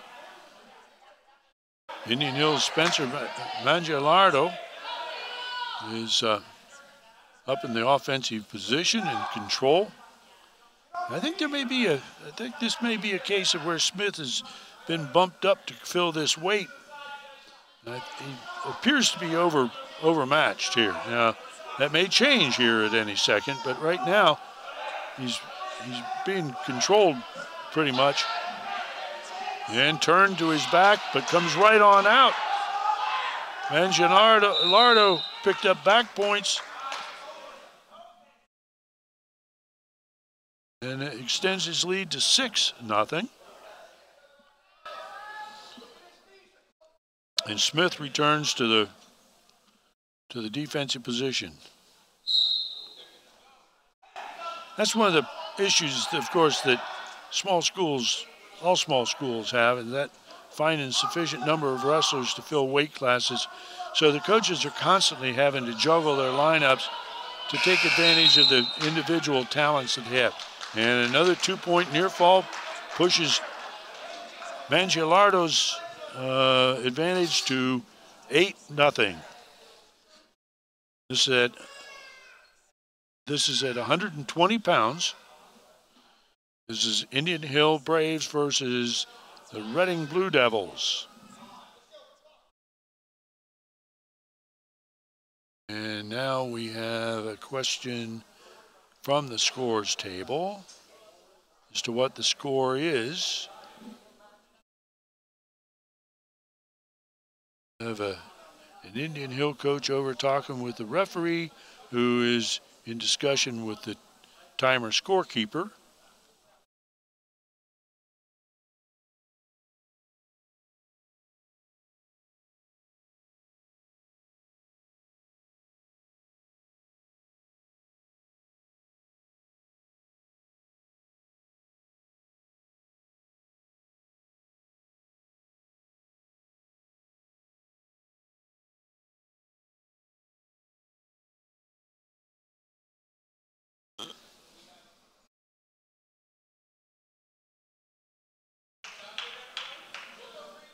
Okay, well, we still have an 8-0 lead for Spencer Mangialardo for the Braves. And he slides in again on a double and gets it. Smith is, I think, really wrestling, and Mangialardo picks up a penalty for locking hands. And so Smith now is within 9. He's got to get to his feet and get out of there. Spencer Mangialardo is a freshman, as I said before. This is a pretty big thing for him. He's got a lot riding on this match. He's got a lot of responsibility to his team here. He needs to pick up, it would be nice to pick up a pin for the Braves, but obviously Smith isn't having too much of that. But yeah, Mangialardo gets him on his back and can't keep his half Nelson in. He's not got it in deep enough. He's got to get it all the way, got to get his armpit on Smith's ear. Go square to him. He's got to square it up and gets the pin.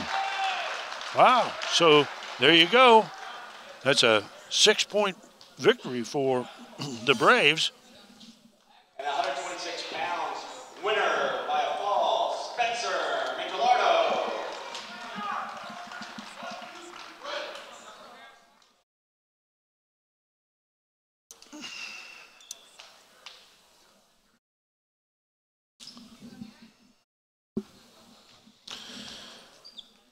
Big 6 points in there. Puts the Braves out to a 15-0 lead. For Reading, Dustin Robbins, and for Indian Hill, Harris Gomez. And we come up to 126 pounds. McDonald and Ford at 126. Harris Ford is a freshman for Indian Hill. And McDonald is a freshman also, so we've got 2 freshmen battling one another. McDonald's in pretty good on that single. Needs to change over to a double and he'll finish it. And he gets the single and finishes the takedown for 2 points.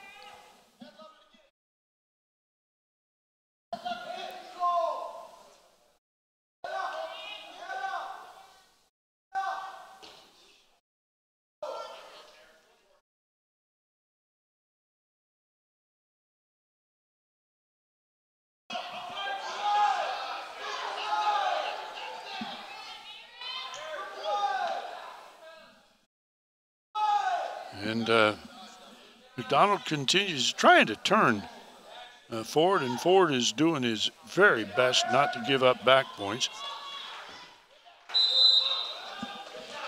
McDonald's got the bar in, and they're at the edge of the mat. And they are out of bounds, and they go back to the middle and resume action. With Ford down. Trailing 2-0.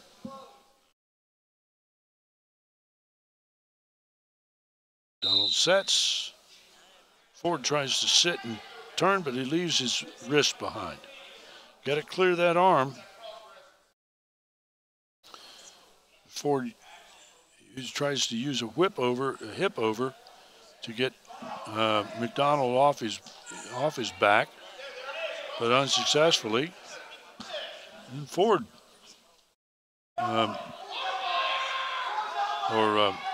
Ford is really fighting hard down there.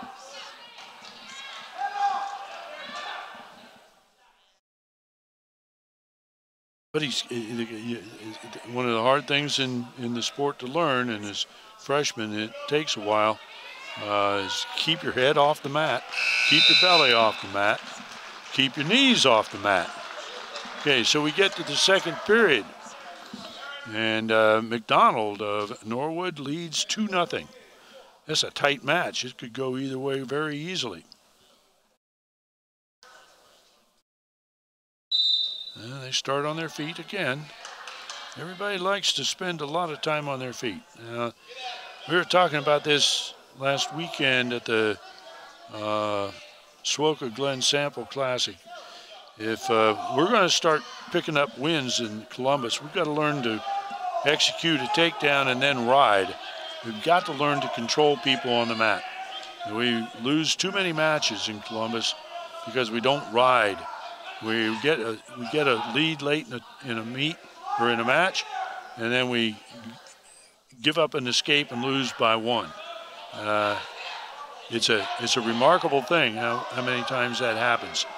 And McDonald gets back in for another takedown. Raises the score 4-0 in his favor.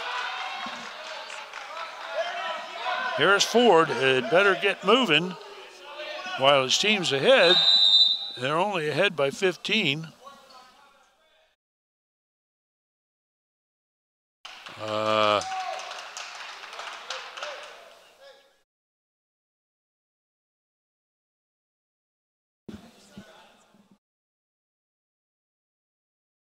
I'm not sure what Ford did that earned the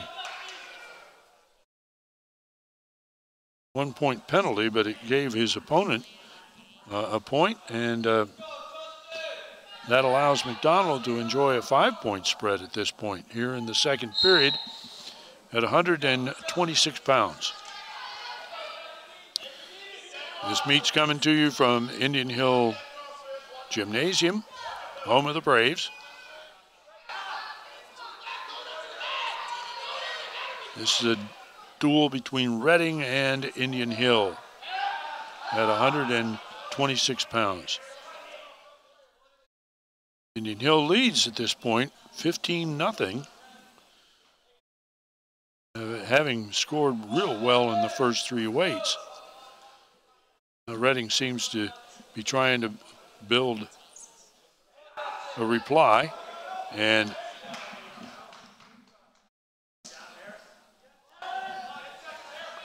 McDonald is trying to stack. He's trying to use a bar. Now Ford's being warned for stalling because he's not getting his chest off the mat. And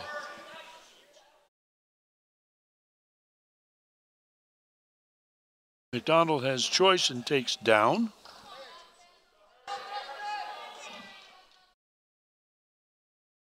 Donald leads. Donald has a 5-0 lead. Third period.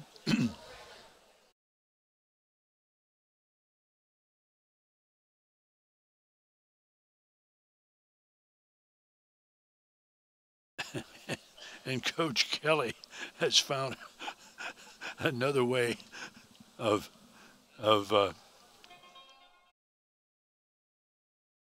creating a little bit of time for his wrestler and have a little bit of a coaching opportunity with him.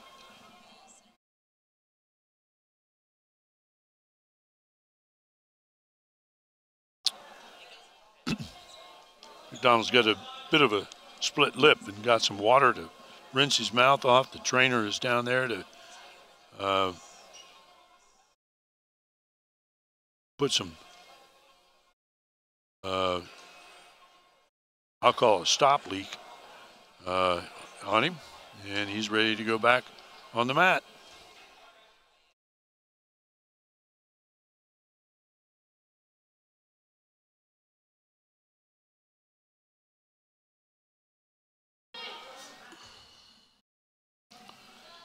And so we we're starting the third period with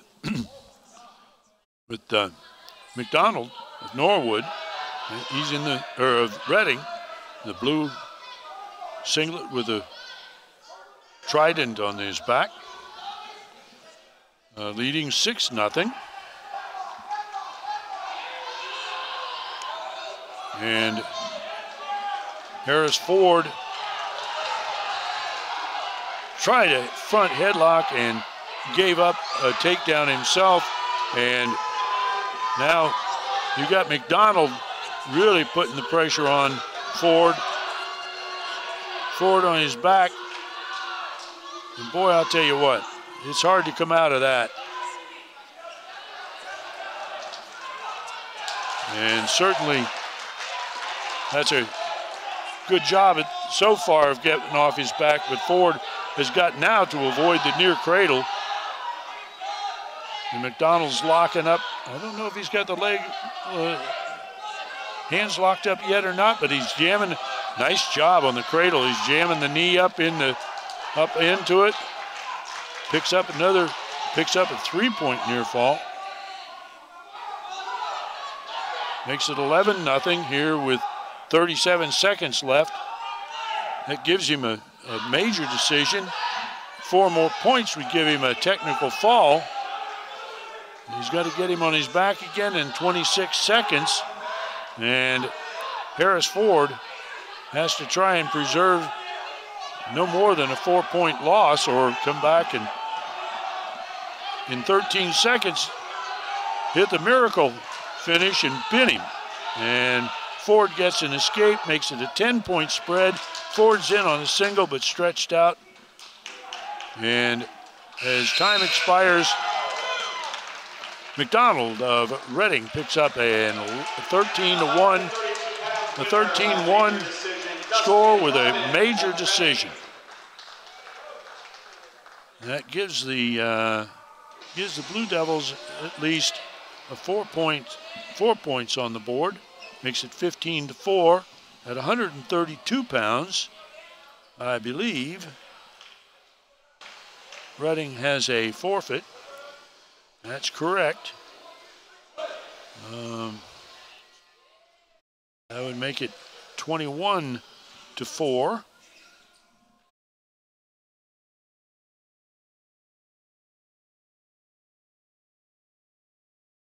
And at 138 pounds with the forfeit, Dan Sheard of Indian Hill. 138.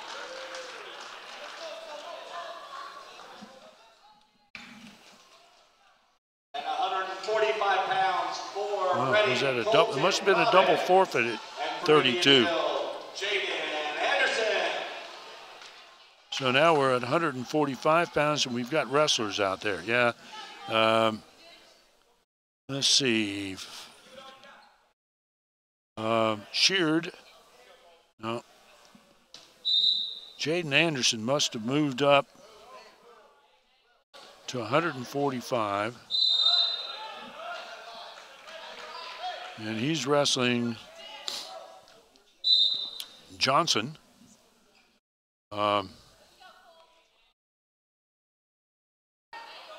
Of Reading. I'm making that call based on what I'm sure of at this point.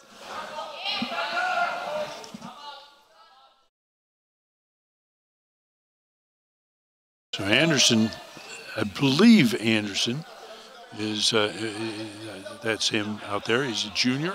He's 10-5 on the season. I'm sorry, he's a sophomore.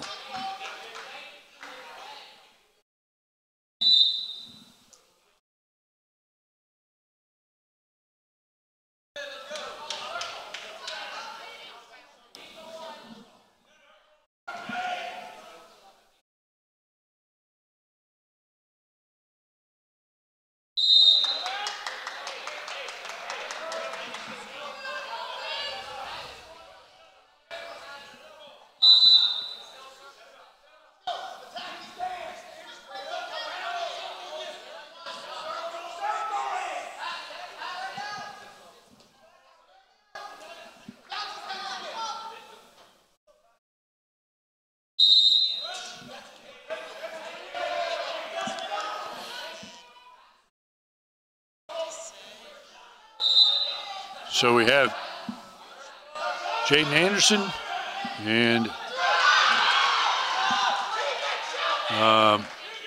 Johnson. I think it could be Robbins for Reading. But Reading picked up, well, I guess they didn't. And once again, Coach Kelly has gone to ask for an explanation from the referee. I don't know whether Coach Kelly is going to win the argument. It's awfully hard to challenge the referee's judgment. You can challenge his application of a rule, but to challenge his judgment, I think is, well, I know it's futile. As a matter of fact, he can work against you.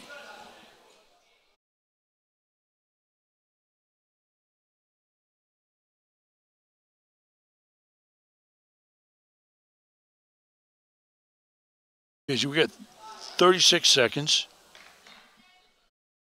with, I guess it's, I think Reading has done the same thing as they did before. I think they maybe moved Robbins up. I'm really confused as to where they've spotted their wrestlers at this point.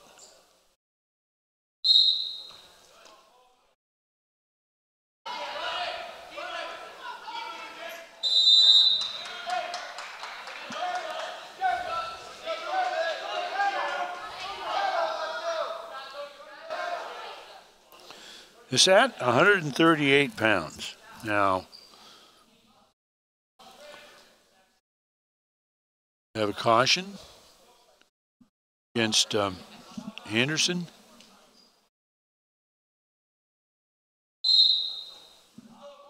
Or wish these guys would give us a lineup sheet that meant something.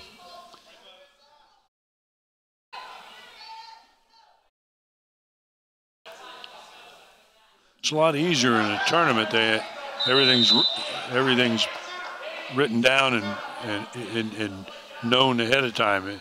In a dual meet, you're just working to win a meet, and you move people where you have to in order to get the most points or avoid giving up as the larger number of points that you have the chance to.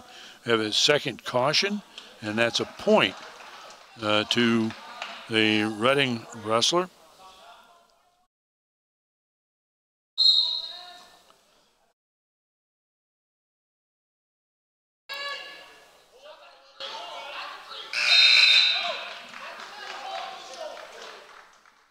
It's the end of the first period with Reading in front 3-0.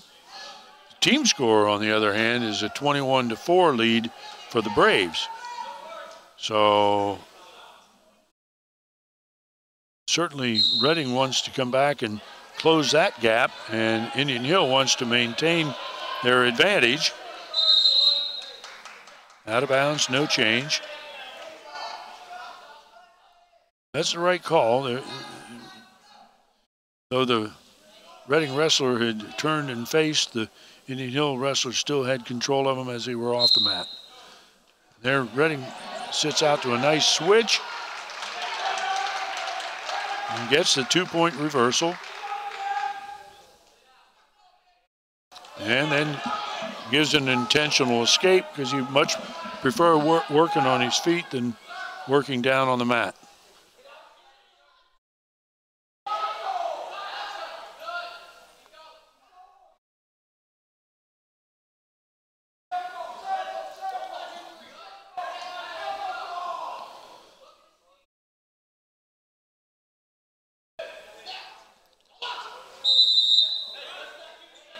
Now earlier, the Reading wrestler picked up his first takedown just by what frequently is referred to as a bull rush. He just drove Anderson over backward. And there he backed off completely and almost surrendered the takedown himself. Now this looks like one of those situations. There he's got that front headlock in. This looks again like a mismatch in terms of it looks like there's an experience differential here, and it looks like there's also a size differential. And we go back to the middle, 5-1. Favor of the Reading Blue Devil wrestler.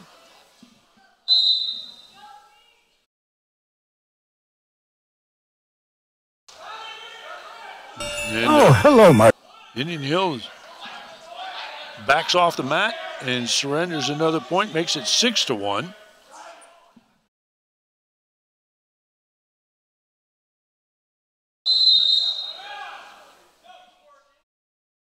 And Anderson made an attempt there to go into a single, but he'd already withdrawn to the out of bounds and lost a penalty point. I don't know how much hope there was for picking up a takedown from that. There he made an incomplete attempt at a takedown. The Reading wrestler now is working on a wrist trap and bar and gets the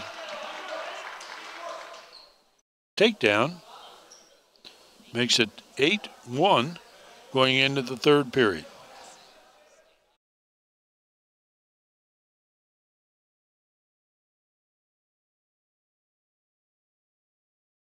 Indian Hill takes the defensive position.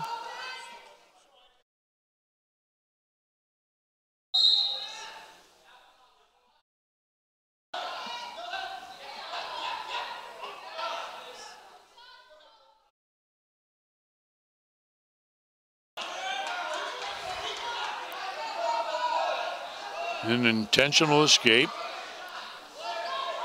The Reading lad is certainly convinced that he can score takedowns here. He's got 1:35 to stay out of trouble and add some points to the team's total. He's got a 6-point lead at this point. If he can pick it up a little bit and pick up a major decision, it would put them into a better position as they move into the upper weights.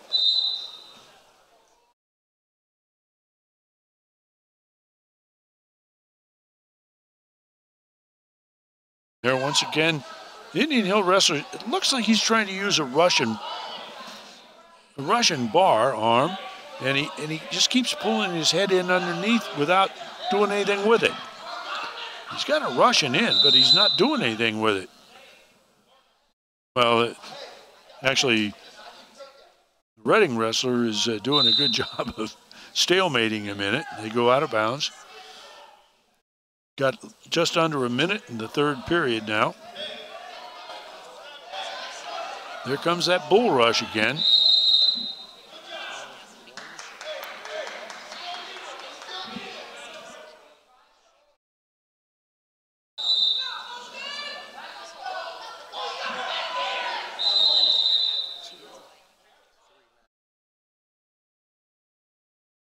Look like X's are forfeit.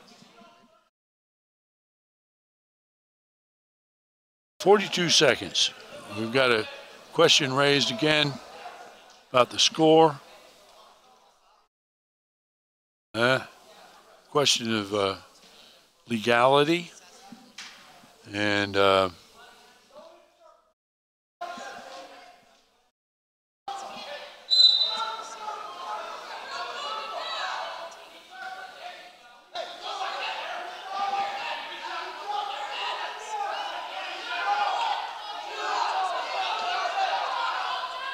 here comes again that incomplete shot that allows the Reading wrestler to spin to the side.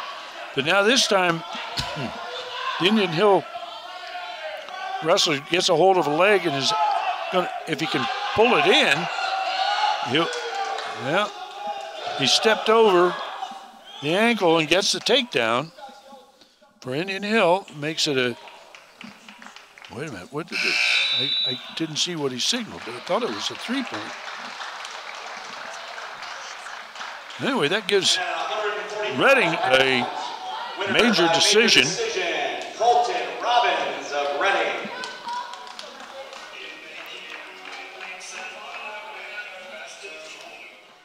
Now that was Robbins of Reading, and we're moving on.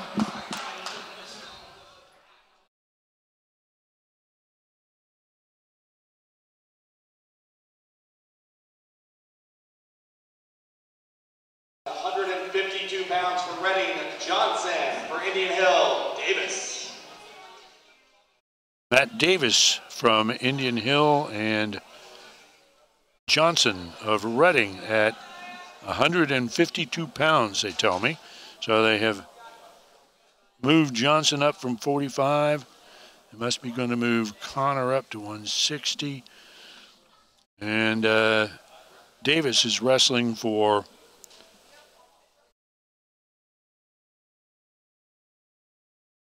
Indian Hill. Matt Davis, sophomore. His opponent, Johnson, is a senior. And both of them are pretty long. Nice shrug. Nice shrug by Johnson and a nice throw by. Goes immediately for back points. Gets perpendicular and picks up the pin. So Reading goes. And at 152 pounds, winner by a fall, Isaiah Johnson of Reading.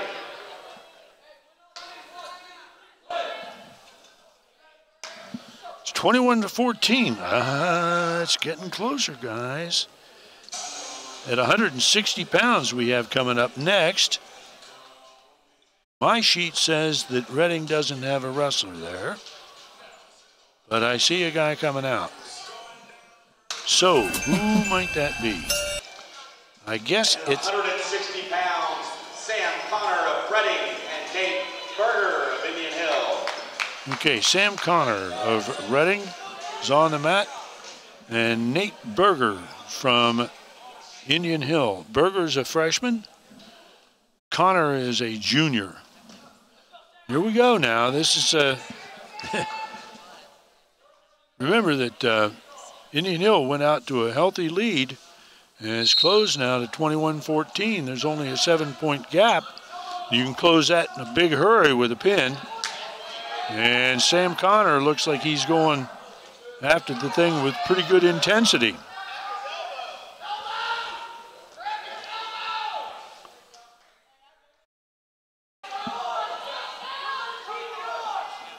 Sam Connor's a junior.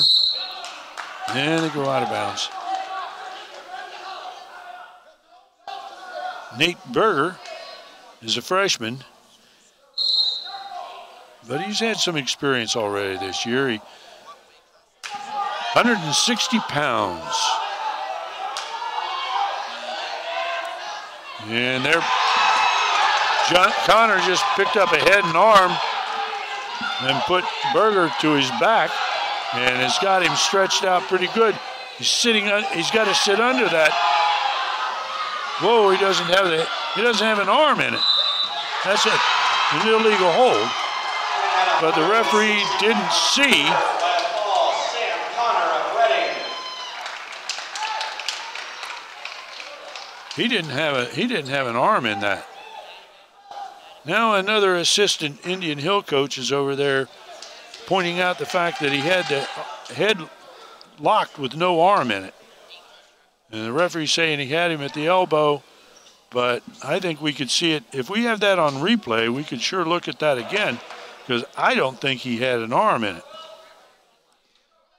And that makes a big difference, because that would give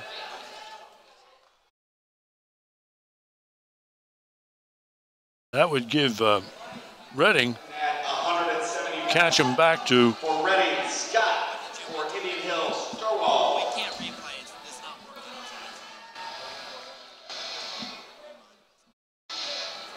working. Okay, so now I think we're at 170 pounds.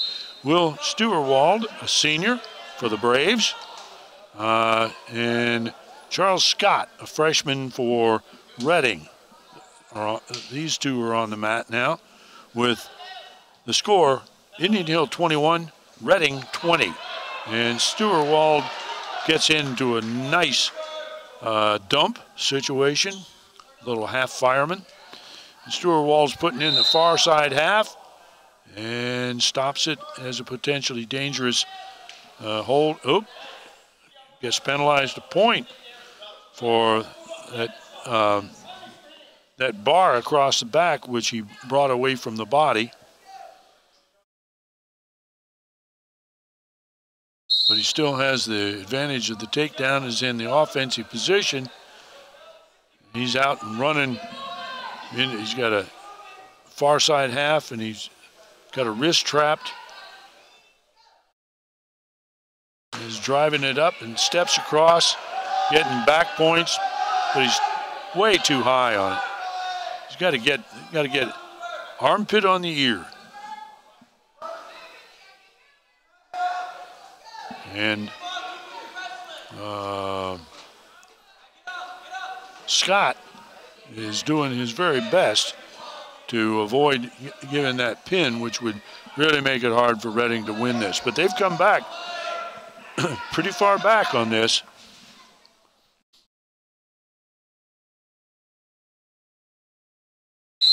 Working out of bounds.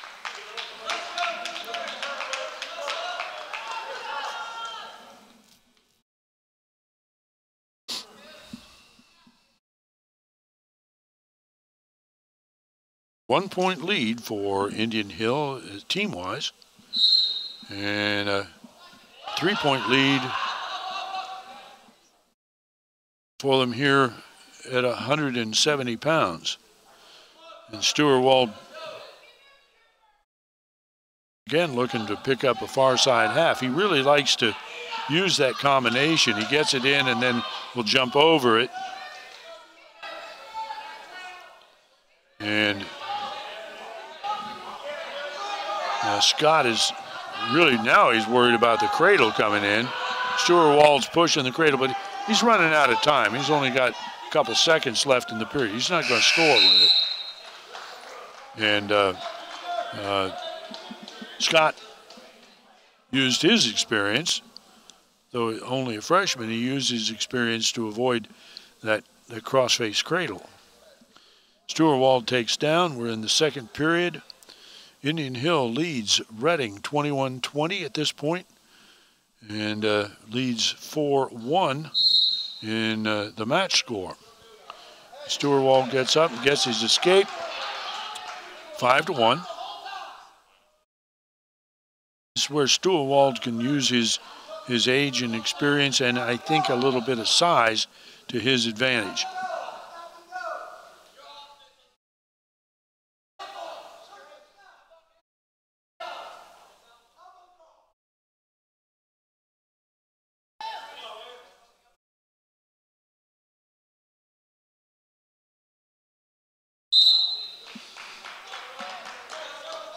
Second period, 170 pounds. Will Steuerwald of the Braves and Scott on the mat for Reading.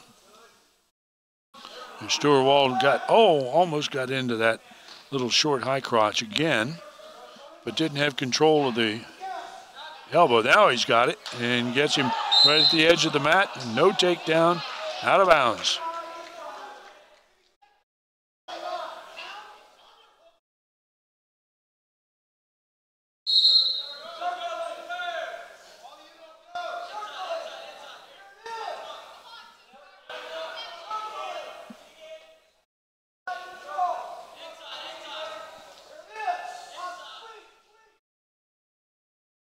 Stewart-Wald's got 39 seconds to improve his situation, and Scott is not interested in doing anything that will make it a mistake, but he gives up that high crotch short fireman's carry just way too easily. That's inexperience. That's experience versus inexperience. And once again, Stewart-Wald's up with a wrist trap, but he's not making Scott carry his weight. He's on his knees. And it's hard to really turn a guy unless you can block him. Now there Stewart-Wald jumps over to go to a better position, but runs out of time, and so we move to the third period. And Stewart-Wald chooses up for the third period. He leads this match 7-1. Indian Hill leads Reading 21-20 in team score. Scott of Reading steps in hard, but is going in high, and Stewart-Wald has nailed him with his little short high crotch or short fireman's carry at least twice, if not more. There he blows into a straight-on double. And they go out of bounds. 9-2. It's a 7-point spread. Obviously, you would shoot for a 6, with a fall, or shy of that, a tech fall, and shy of that, a major, because every point, I think, is going to play huge dividends. We know that Indian Hill does not have a 285-pounder, and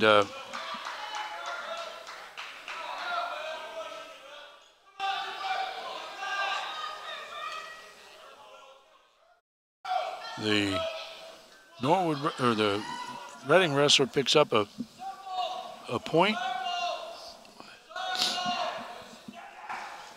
and they're Stewart-Wald's an experienced enough wrestler. You've got to know where he is on the mat. He got into the short fireman's carry again, but he threw it when he was almost out of bounds.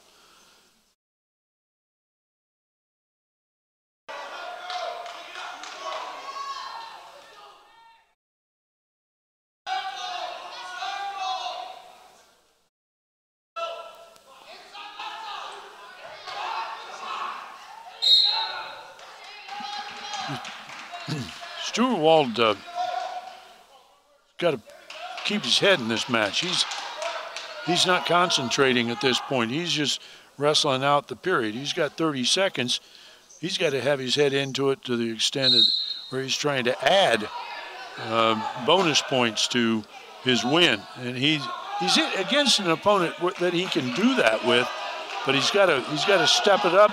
He's only got 15 seconds left. Gets into the double. Takedown. That's enough for a major. Unless he screws it up. And by bringing that leg in there, he keeps putting himself in danger. Well, he didn't, so at least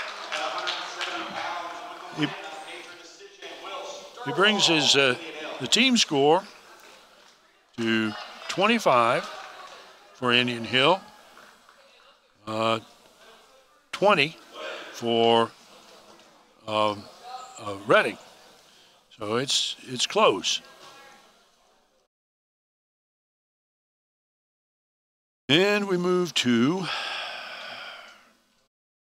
182 pounds.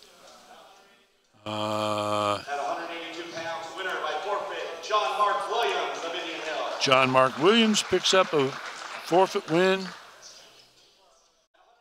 Brings their score to Double forfeit. brings the score to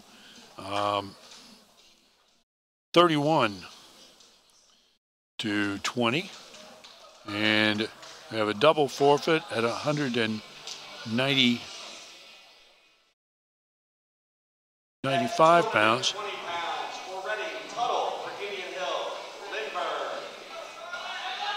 Okay. We don't know the. Oh, Lindbergh, Charlie Lindbergh moves up to 220 for Indian Hill. And 195 pounder for Reading. I don't know. We don't have anybody there. Unless it's, well, yeah, they do. Yeah, Tuttle. Eric Tuttle, who is a sophomore. Charlie Lindbergh is a sophomore. So you got two youngsters going at it. Here Lindbergh picks a cross knee and gets the takedown. And if you can keep Tuttle on the mat, you get along okay. But he only got 2 for the takedown.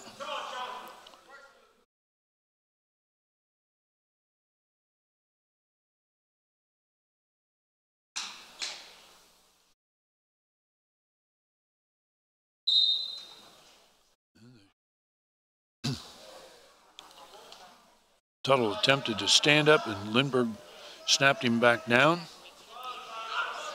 Lindbergh's got a wrist out and is looking for an underhook on the far side.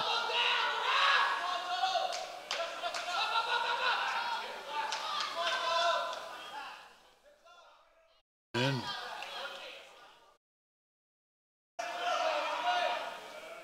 Lindbergh's doing a good job of staying behind Tuttle, but he's on his knees. And that gives Tuttle the opportunity to get to an escape stand-up. 2-1, 46 seconds left in the first period. Indian Hill leads Reading 31-20. And Lindbergh in to a double again. Finishes it up, gets the takedown. 4-1 for the Indian Hill Brave.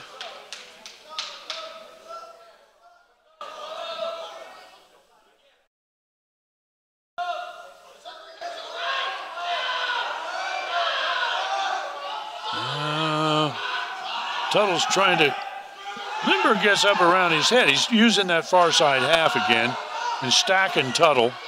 He did get, he got near points, only 2 points. So it makes it a 6-1 lead as you go into the second period.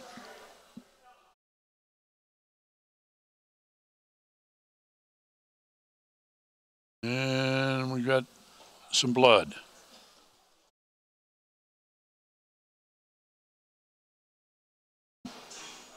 And got a split lip.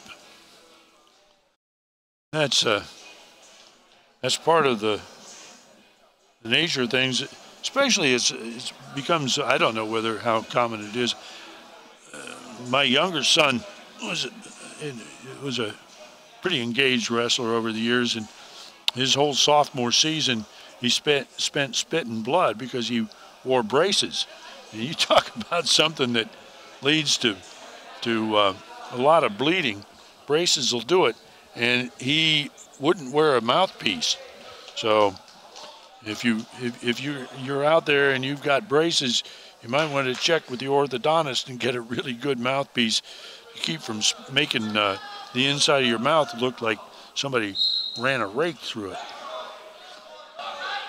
But we're back to action here in the second period with Charlie Lindbergh leading Eric Tuttle 6-1. And the Braves out in a fairly comfortable position at this point. Whoop. And we have a potentially dangerous issue with the bar across the back. The shoulder he was elevating the thing. And the first rule that the referee follows out there is for the safety of the wrestlers. And so if he stops it because he sees something dangerous, more power to him. That's the way it's supposed to be. Now Charlie Lindbergh has gotten lazy on his ride and ended up getting behind. We've got now referee has to communicate with him. Apparently there was some probably a little bit of a head bash went on out there.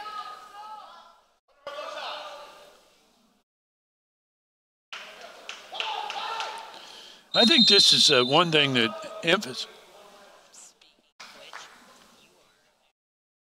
Got an illegal hold. I think it was grasping a finger. Assessed against Tuttle. And so Charlie Lindbergh picked up an additional point, makes it a 7-2 match. I was going to say, wrestling, I think, confirms a position I've held a long time. I coached football for a dozen years back in the day, too. I played it before we had face masks. And then I played it when we did have face masks. And Tuttle gets a really nice inside fireman's carry, puts Tuttle on his back, and picks up a pin. That pretty well locks it up for the Braves. That pretty well locks it in for the Braves. That makes it 37-20, with 285 pounds coming up next. But everybody's worried about the concussions and head and neck injuries in football these days. And you take the cage off the helmet, and it stops being a weapon. Now, yeah, you're going to get some split lips. You're going to get some bloody noses. You're going to get probably some teeth knocked loose. But here we've got Sanders coming out on the mat. He picks up 6 points for Reading. It makes a final score of 37-26. And so Indian Hill emerges as a double winner tonight. I'm not sure what we have going here.